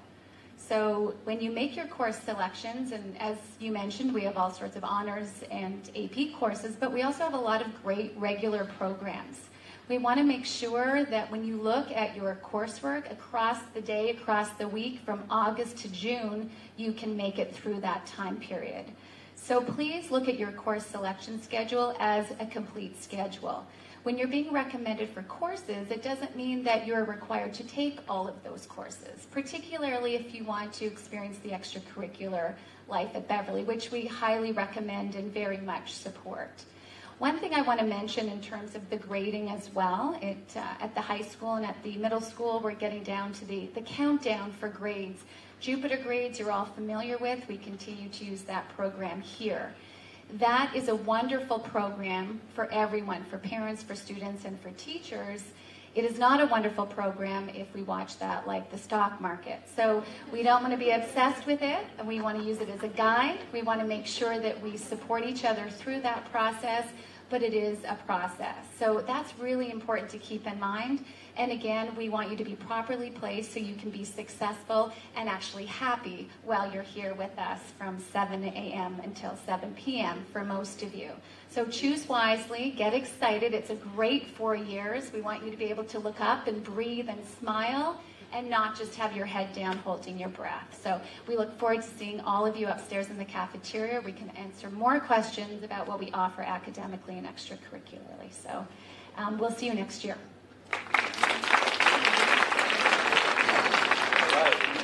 I'd like to now introduce a program that's already doing awesome things. She's going to tell you about it, and it just keeps getting bigger and better every year. That's Cindy Dubin for CTE. Thank you. Welcome. Hi, like Lori Oakham, I have had 3 children go through Beverly High, and then my youngest is a sophomore. So we are all very excited for you. I went to Beverly too. Go Normans. Well, it's very apropos I'm here speaking about career education because I'm in my 2nd career. I'm an attorney. And a few years ago, after doing a lot of PTSA amazing work, I was hired to help grow the career programs here. And I could take hours to go over it with you because there are so many exciting things, but I'll try and make it brief, and then I too will be up in the cafeteria later. But basically, career education here at Beverly High is a blend of academics and hands-on experience. So what that means is, first of all, I'll talk about the courses, how they're organized. They're in pathways. So and these are statewide. Actually, they're nationwide. California has 15 industry pathways. And here at Beverly, we have arts, media, and entertainment, and this sheet will be upstairs. So you can look at it, and on it, it lists kind of traits of people who might be interested in the various pathways. We have engineering and architecture. We have hospitality, tourism, recreation. We have business and finance. And each of those have introductory, advanced, and in some now capstone courses. In culinary arts, for example, we have intro, advanced, and then a catering section. In our film department, video film and KBEV, we have intro and advanced. And if you're the type of student who likes learning, but then also likes to try and use what you've learned right away, these courses are for you. If you walk around tonight, you'll see, as is the case with almost every event that goes on at Beverly High, whether it's Career Day, or a sporting event, or a cabaret banquet, or a Spanish night, you'll see our kids filming the event, our kids playing music at the event, our kids catering the event, and it's really exciting. So take a look at those courses. We're also adding, thanks to our amazing administration, BHEF and PTSA, we're putting in a recording studio for next year. So we have an audio production class, which is after school. We're adding a new advanced music industry careers class, and now a recording studio. Things just keep growing here. It's really thrilling. Okay, so in addition to the pathways and courses, we have a career and college center, and Ms. Rowley and I have so much fun in there with Michelle Redston, who makes everything possible. So what that means for you freshmen is that incoming freshmen, we have Wednesday workshops, so look out for those in the bulletin. We cover everything from confidence, from modeling companies to use that confidence in interviews and job placement, to will my Instagram really get me fired when we have lawyers come in and talk about patent and trademark law. There really is something for everybody. Those are on Wednesdays.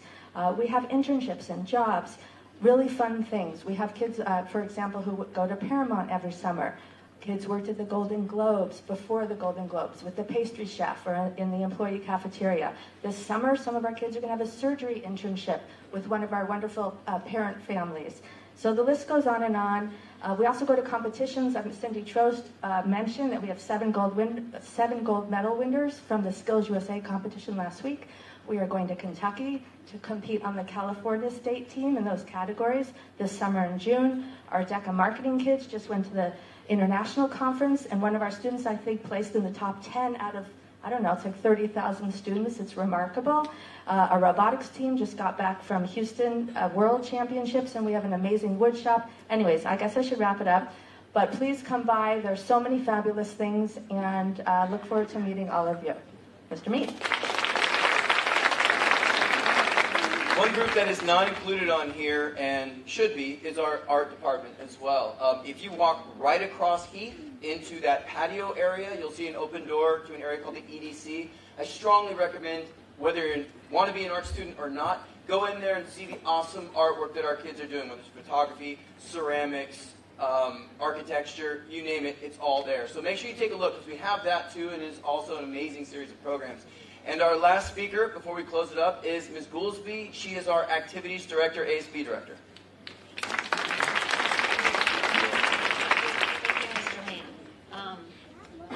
Yes, my name is Jennifer Goolsby. I am the Associated Student Body Advisor, ASB Director, otherwise known as the Activities Director.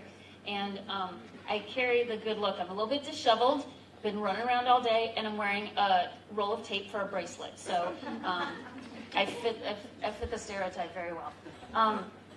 Okay, so first of all, I got to get an idea. Raise your hand if you are from Elverdale. Okay. What about Hawthorne? Good. Horseman? My horseman, good. There's some energy. Beverly Vista. Wow, this is good. We have a good even distribution. Well, what I want you to think about is right now, you are Eagles, you are Vikings, you are Huskies, and you are Bulldogs. But in just a very short number of weeks, you are all the Beverly Hills Normans. And that's a very exciting thing for us.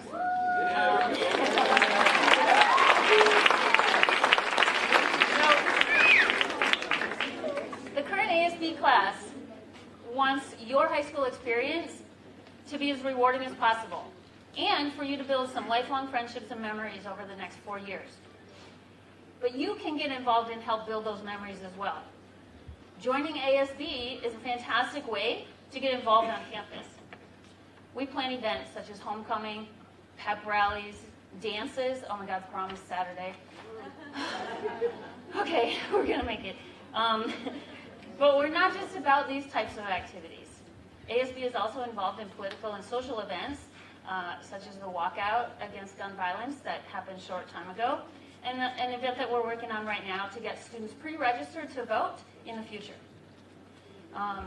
Next week, we're having our elections here at the high school for the elected positions in the class for next year. But incoming freshmen, you have a chance to get involved in this class as a freshman commissioner. Sorry, paper rustling. If you wanted more information on that, we have a table set up on the second floor patio where our classroom is located at this point. So come check that out. We have some handouts for you if you have any interest in being involved in our leadership class. And sort of to close for today, once Mr. Mead, I just want you to know, you met Maya Yosef. She introduced herself earlier, showed you the sweatshirt they were wearing.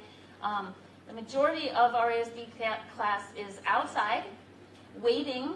So when Mr. Mead releases us this evening, they are all out there waiting to give you a quick tour of the campus. So if you choose to have a guide for the next few minutes, and they will walk you around on a quick tour of campus, and they will make sure that you make it to the second floor patio for the performance time by 6:30, so you can see the performances. So the kids will be out there, they're holding balloons, they've got their sweatshirts on, they've got tons of energy. So if you have any interest in, like I said, having a guide for the next few minutes, please just walk up to one of them. We're going to build little groups of about 10 people, and they'll just run you off on a quick tour. So they have one message, their closing message for you tonight is this: enjoy the limited moments that you have left in middle school. We'll see you all in the fall, and as always, go Norman! My friends, please remember, 6:15, the Performing Arts will have a slideshow here. We have the dance company starting our showcase on the second floor patio at 6:30. Go have some fun, hang out, don't forget the food.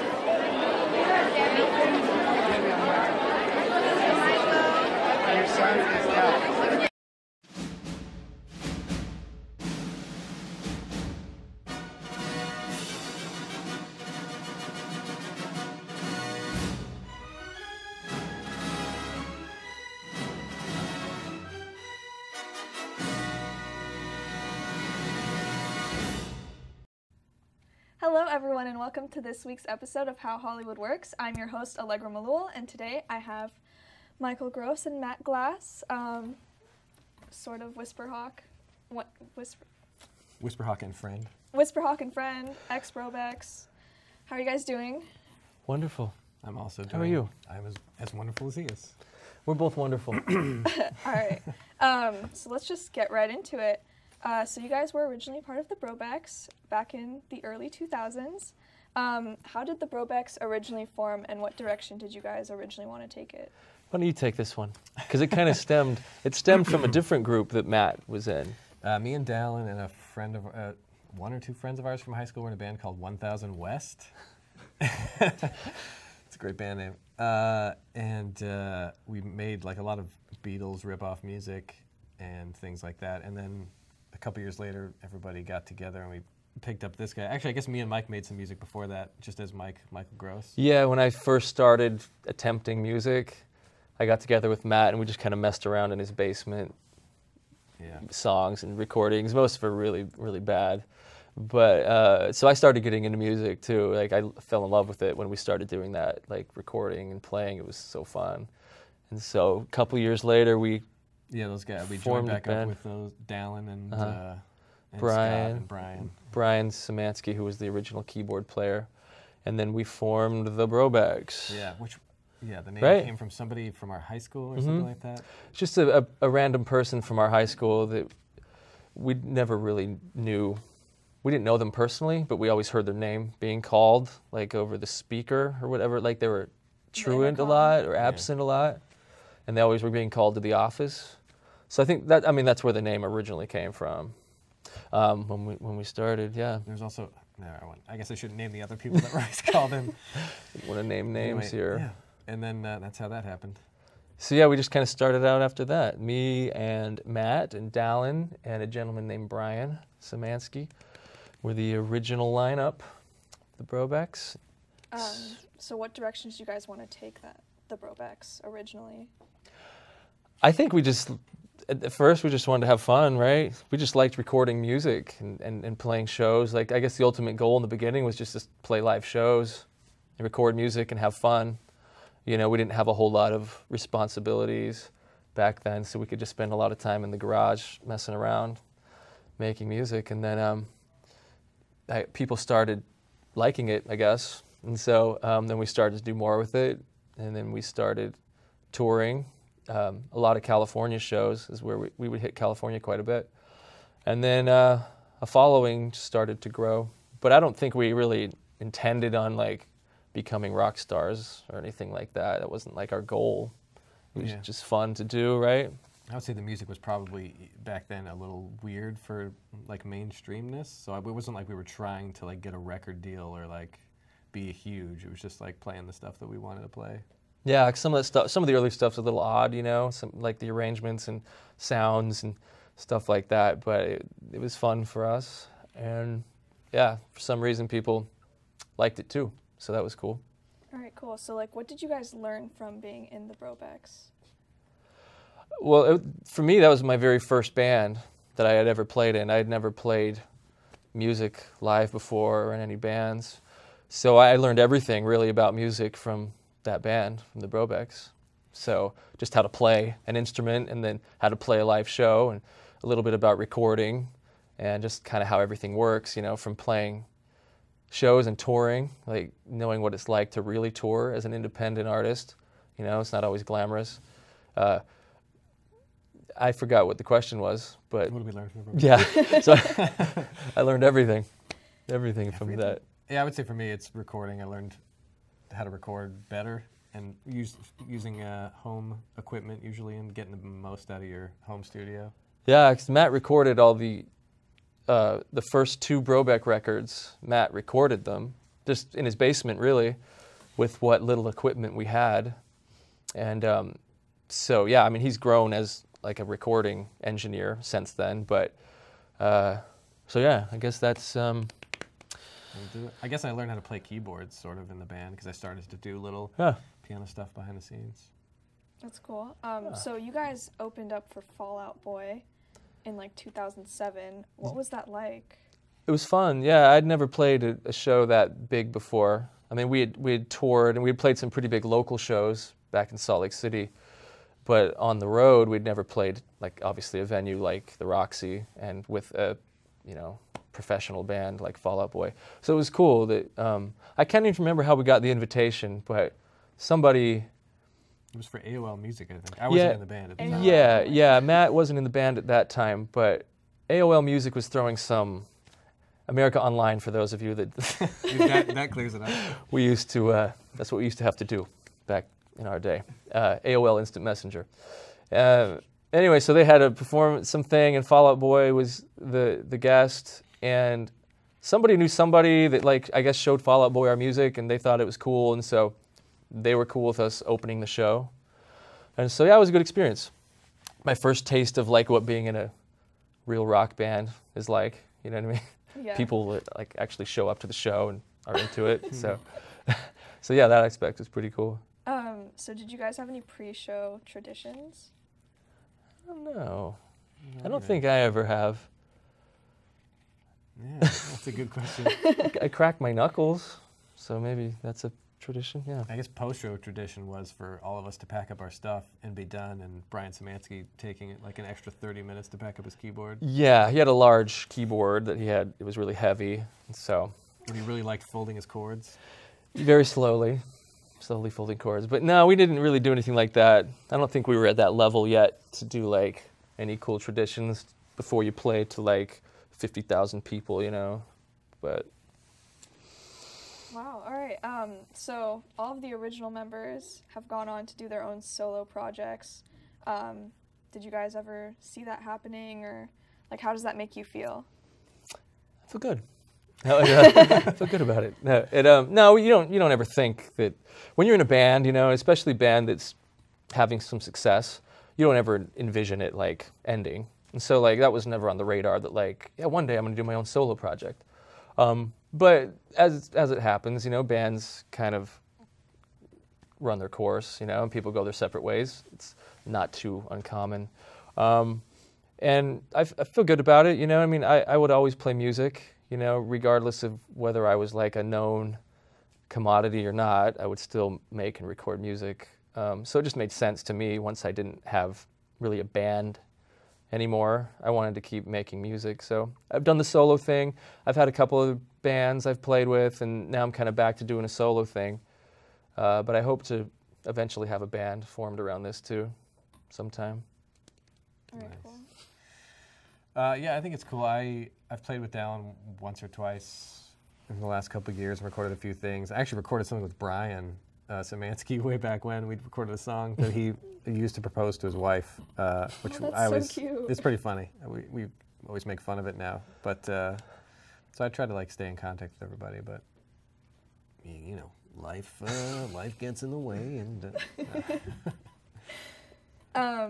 So yeah, that was my next question. Do you guys all still keep in touch? For the most part, I don't really talk to Dallin much anymore, but I think Matt does sometimes. And obviously, I see Matt. Matt lives out here, and I live in Utah, so we don't see each other as often, but we talk almost daily through text message and stuff like that. And I haven't seen Brian in a long time. I think even if you lived in the same house as Brian, you probably wouldn't see he's Brian. kind of aloof, so I don't really see Brian.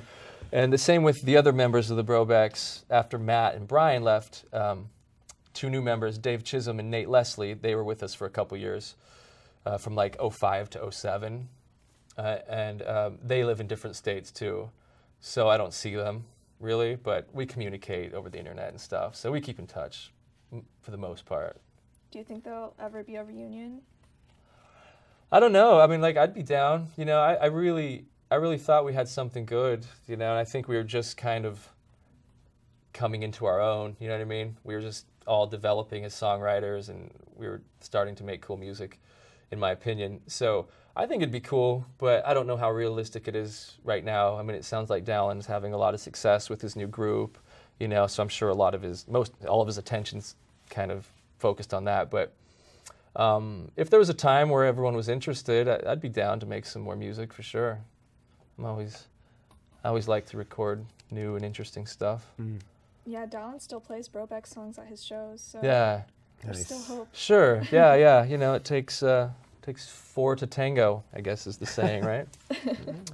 But yeah, I'd be open to something like that. And would you? Or?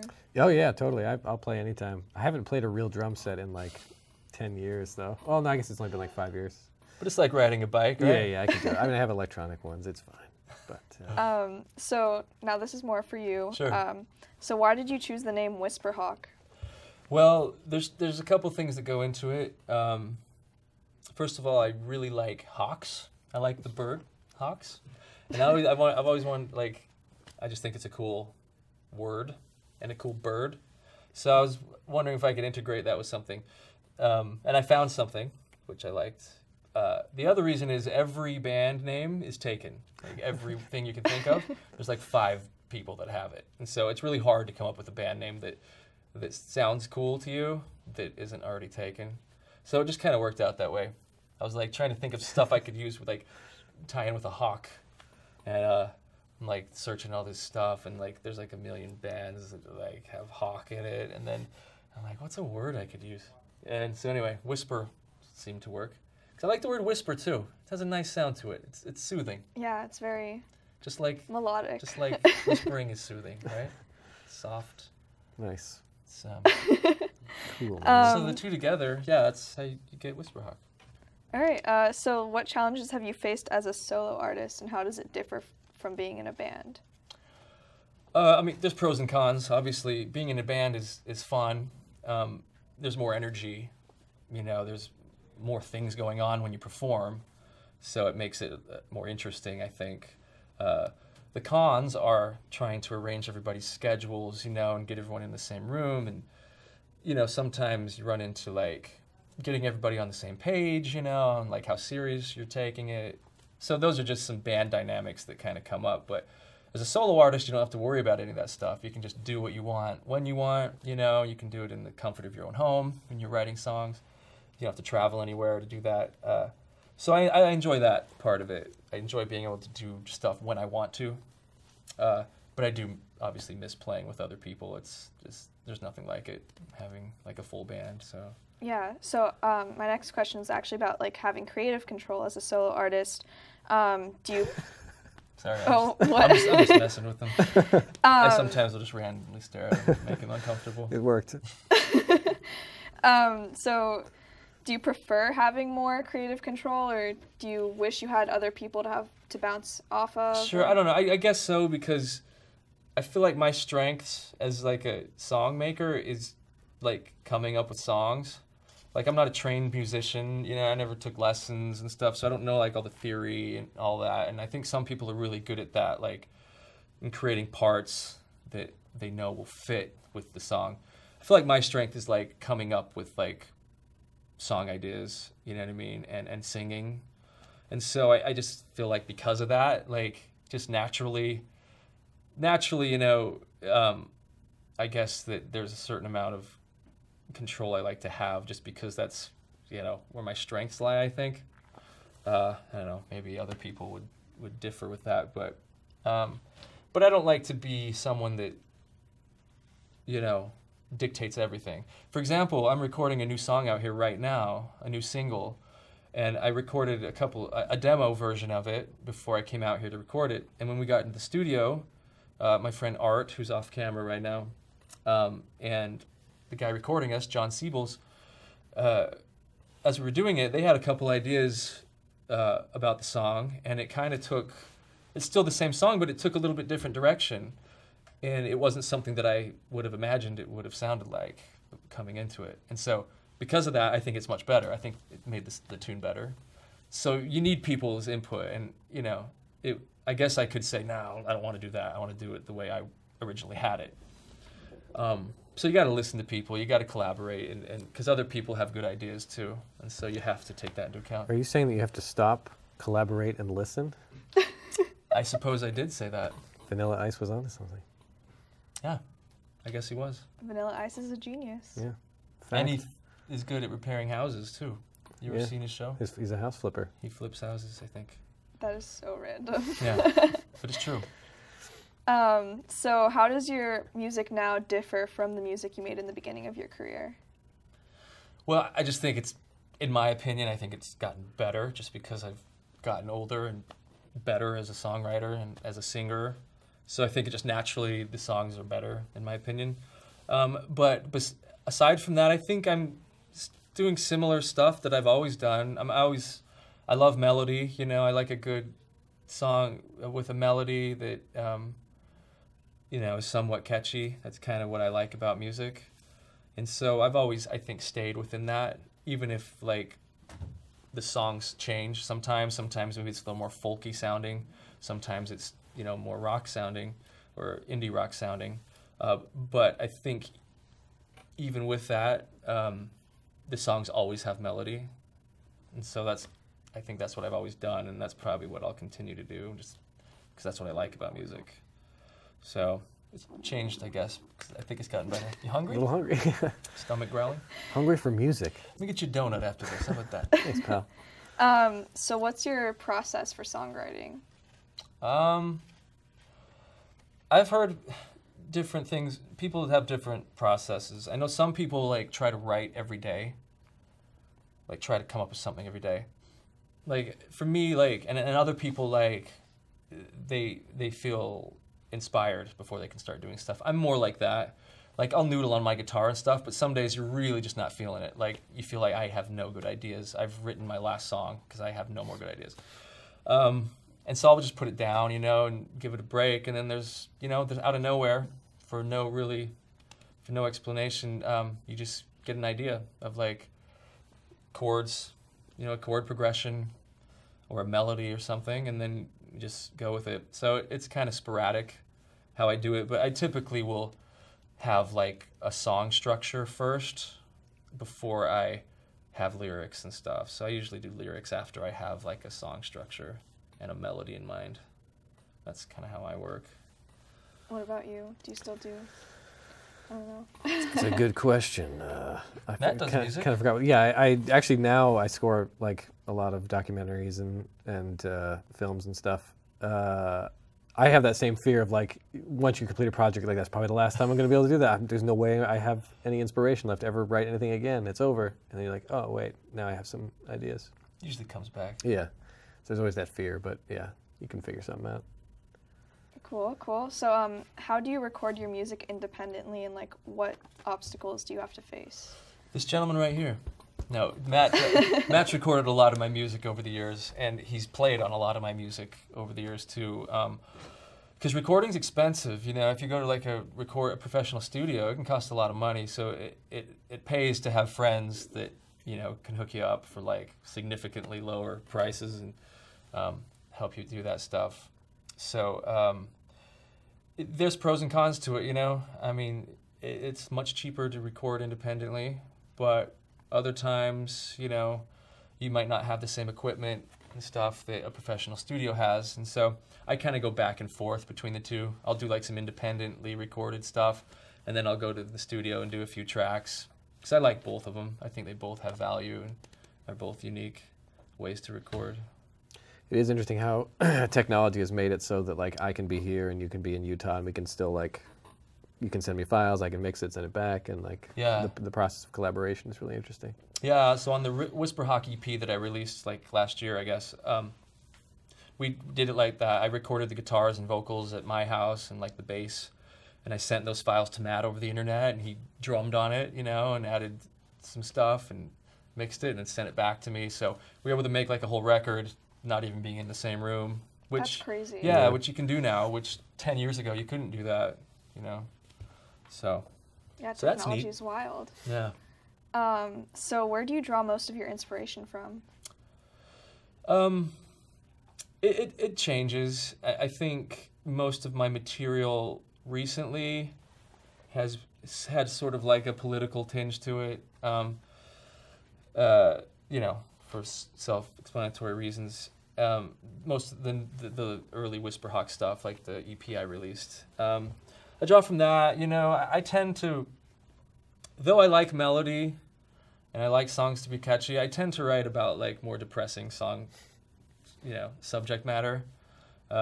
Just because that's what I find, I don't know, cathartic or whatever about music, and that's what I like, you know what I mean? Like there's enough love songs I feel out there, and enough songs that don't really mean anything, but like have a good beat, you know what I mean, or something like that. Yeah. So even though I like pop music and stuff like that, I like to try to say something in the lyrics that maybe doesn't really match the sound of it, you know what I mean? Yeah. So yeah, so most of my lyrics, I guess, borderline depressing. So I like it. So when did you guys know that you wanted to be a musician? Like, did you guys have a specific aha moment? That's a good question. For me, I was in junior high school, and I knew my brother played the drums, and he was a cool guy, and like everybody thought he was cool. So I'm like, if I want to be cool, I got to play the drums. And then I got there, and they're like, you have to play the xylophone first, which is like the least. Well, I mean, if you play the xylophone, it's a great instrument, but it doesn't have the cool factor that like a drum set has. And so it kind of backfired on me a little bit. But then you were also like way into the Beatles as a kid. Yeah, right. It's true. You knew everything. And so. That's how I grew up too. The Beatles. Nice. Yeah, Matt like had everything. Me and Dallin actually made our own mockumentary version of the Beatles anthology where we played the Beatles, and this is a long time ago. Does that still exist somewhere? No way. I played Ringo. It's great. Anyway. Sure, a lot of people would like to see that out there. Yeah, give it to me. I'll showcase it here. Gotta burn it. For me, it was. For me, I think I mentioned it in the beginning of this. Matt and I got together. I don't want to say the year because it'll make us seem really old, but we got together, and just my first time like recording music was with Matt, and just the whole process of like being able to make a song and then like hear it back, you know, like something that you created. It's like, you know, like any art that you make, you know, knowing that you did it, and it's like, wow, that's fun. That was fun to do that. And so that's what did it for me. I was probably like 19 or something. I didn't start playing music until I was a little older, and so that's when I kind of caught the music bug, is that, and then I just kind of never turned back from it. So. Cool. So I mean, I know you listened to the Beatles growing up, but what other artists did you guys listen to growing up, and how has that affected your music? Lots, right? Pretty eclectic. I mean, I think our parents all had old records and stuff, so, you know, when we were really little, you know, we all had like Beatles records and stuff like that, and you know, I'd listen to a lot of stuff that my parents had, and then I got into junior high. That's kind of when I just started discovering music, I think, more in depth. Was at junior high, through friends and stuff. Like the Weezer Blue album was a big one for everybody when we were young. Nirvana was big. You know, all those things. Neil Young is a big influence of mine. I mean, he's older now, but he's made a lot of great music throughout the years. Obviously, the Beatles, more modern bands, you know. Like, I'm a big Ryan Adams fan. I like that sort of stuff. Grandaddy's a good band that I like. So, pretty eclectic. But I think a lot of our influences come from, like, classic artists, like 60s, 70s stuff at the root of it. So, for me anyway. Yeah, I would agree. And then for me, like as a recording person, I got into like Flaming Lips because of their odd ways they recorded drums and strings and stuff like that. And then a lot of like movie soundtracks and Weird Al Yankovic. Oh, yeah. You had a Weird Al phase as a young child. It's all true. All right, cool. So last question, what personal goals do you guys have in your future careers? You know, just get people to listen to Whisperhawk, you know, that's all you can really ask for as someone that creates things, is for people to care about it, you know, whether it's a small group or a large group. It's a good feeling when you know that people are actually listening to what you're doing and they don't think it's terrible. So that's enough to keep you going, I think. And besides the fact that I just like to make music, so in whatever capacity that is, I'm just going to keep making music and recording music, and, you know, kind of whatever comes from that, you know, we'll wait and see. But I agree with everything you said except about me. Everything I just said, but with you. But me instead of you, yeah. Just me too. Yeah. All right.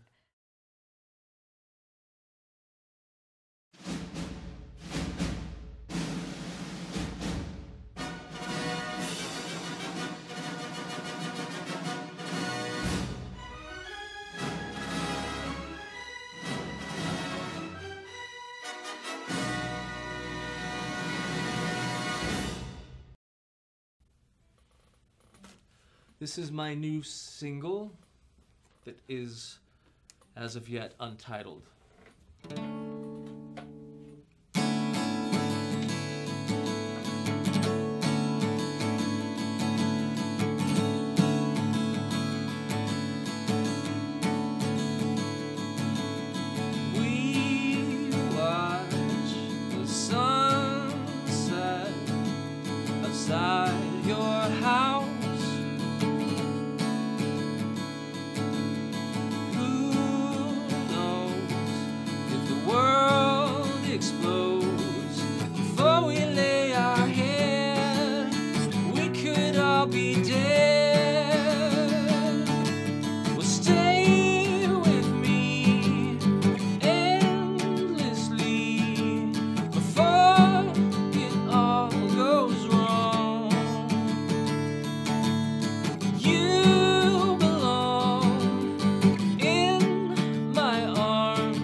stars and neutron bombs will stay with me endlessly before it all goes wrong. You belong in my arms before the summer's gone.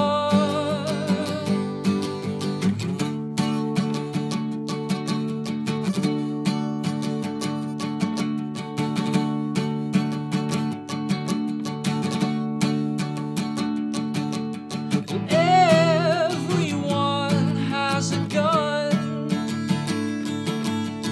Don't you worry now.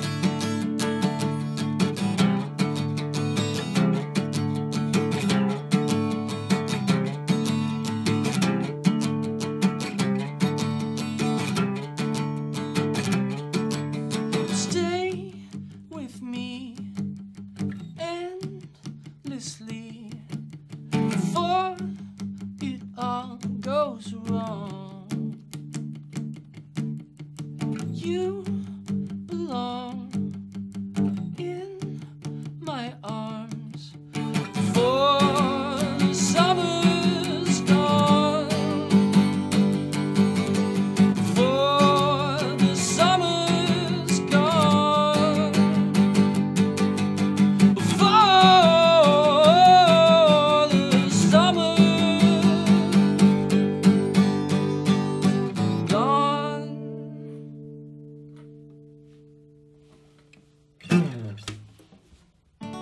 This one's called America 3.0. We ready to do another one? Yeah, just go ahead.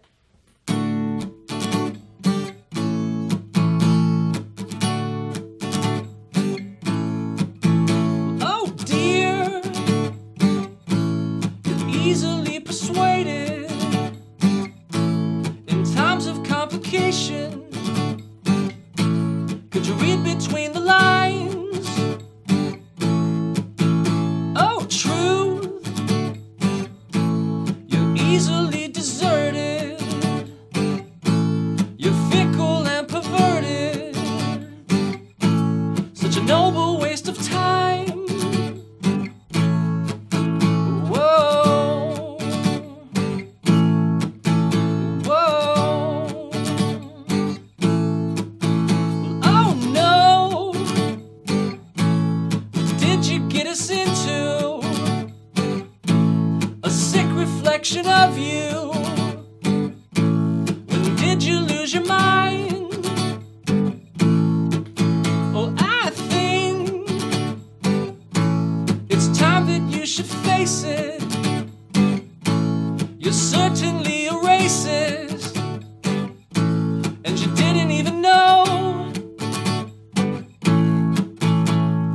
This is how it ends. This is how it ends. This is how it ends. This is how.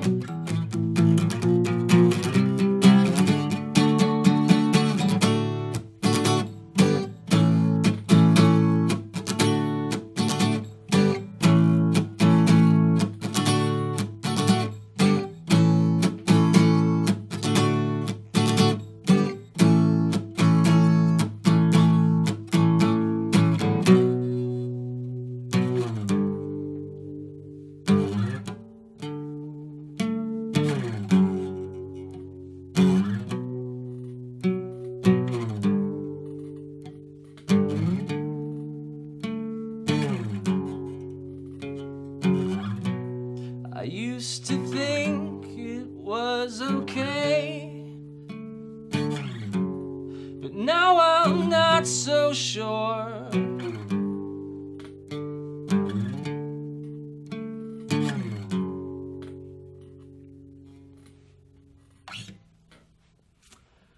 And that's the end of that one.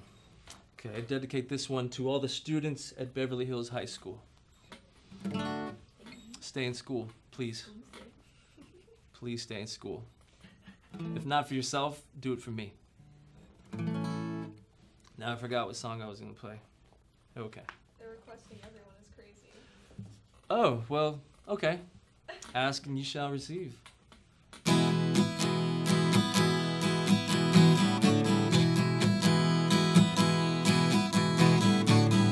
This one is bringing me down,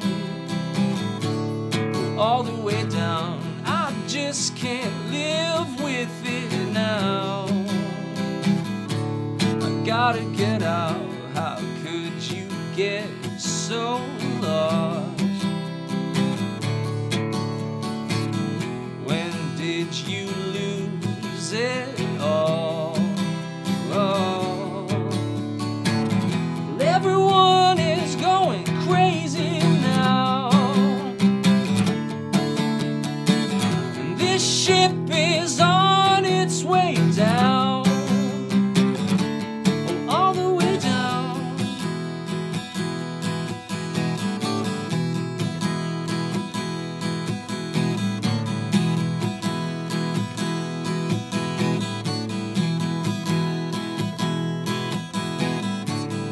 I should have known from the start, you're falling apart, and there's no more grace to be found. Let's burn it all down. How could you sleep at night? When did you lose your light? Everyone is going crazy now. This ship is on its way down, and all the wolves are inside the house. And there's no way we can get out. There's no way out.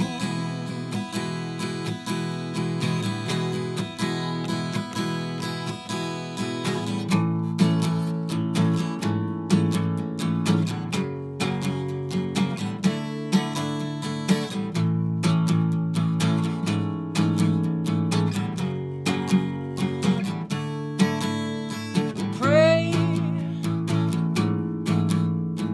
pray for me.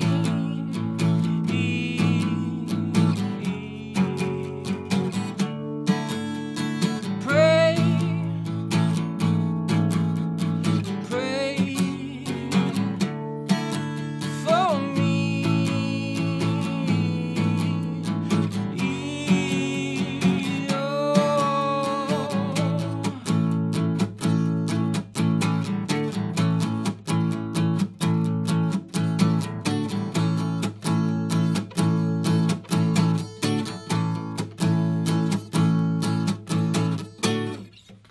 That's it for me.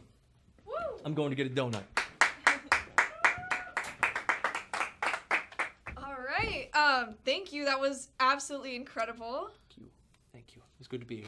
Yeah. Let's do it again soon. So that was our episode, I guess.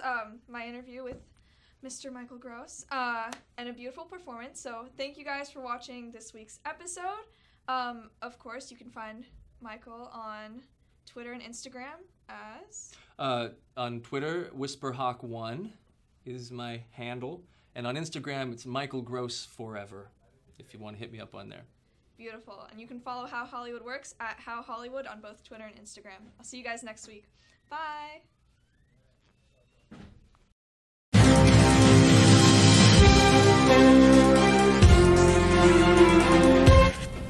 Welcome to episode 3 of Investigating Beverly Hills.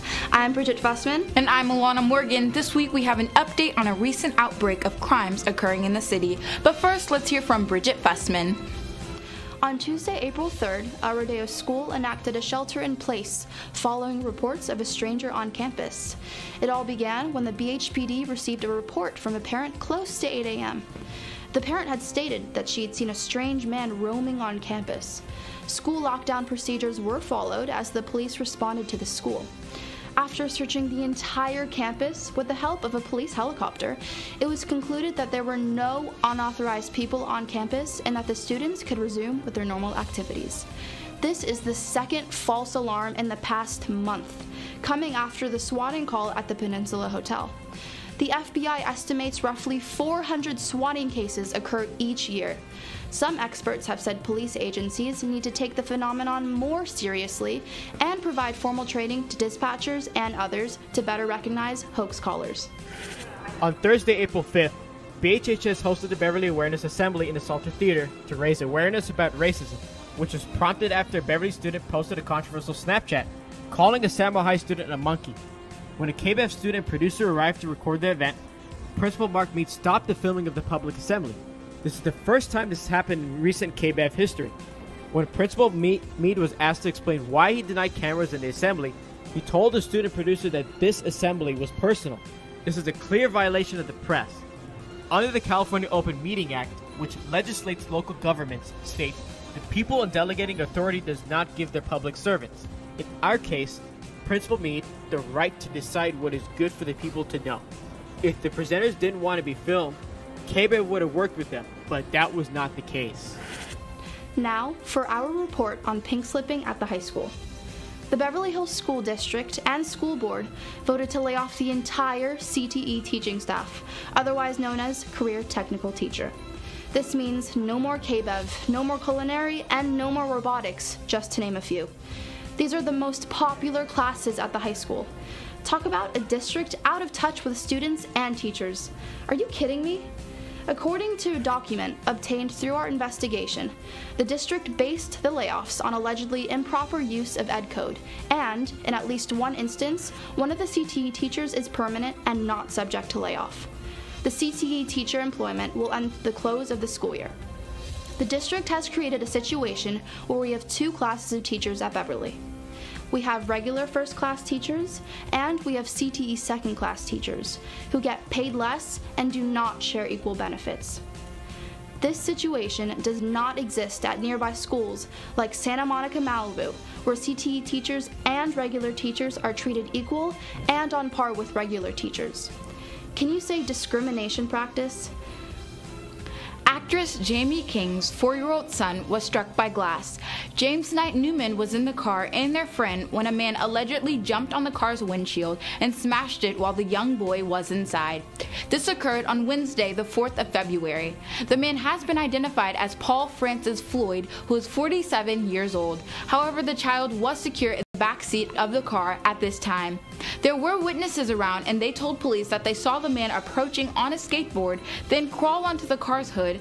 Residents informed. Hopefully, these new security measures will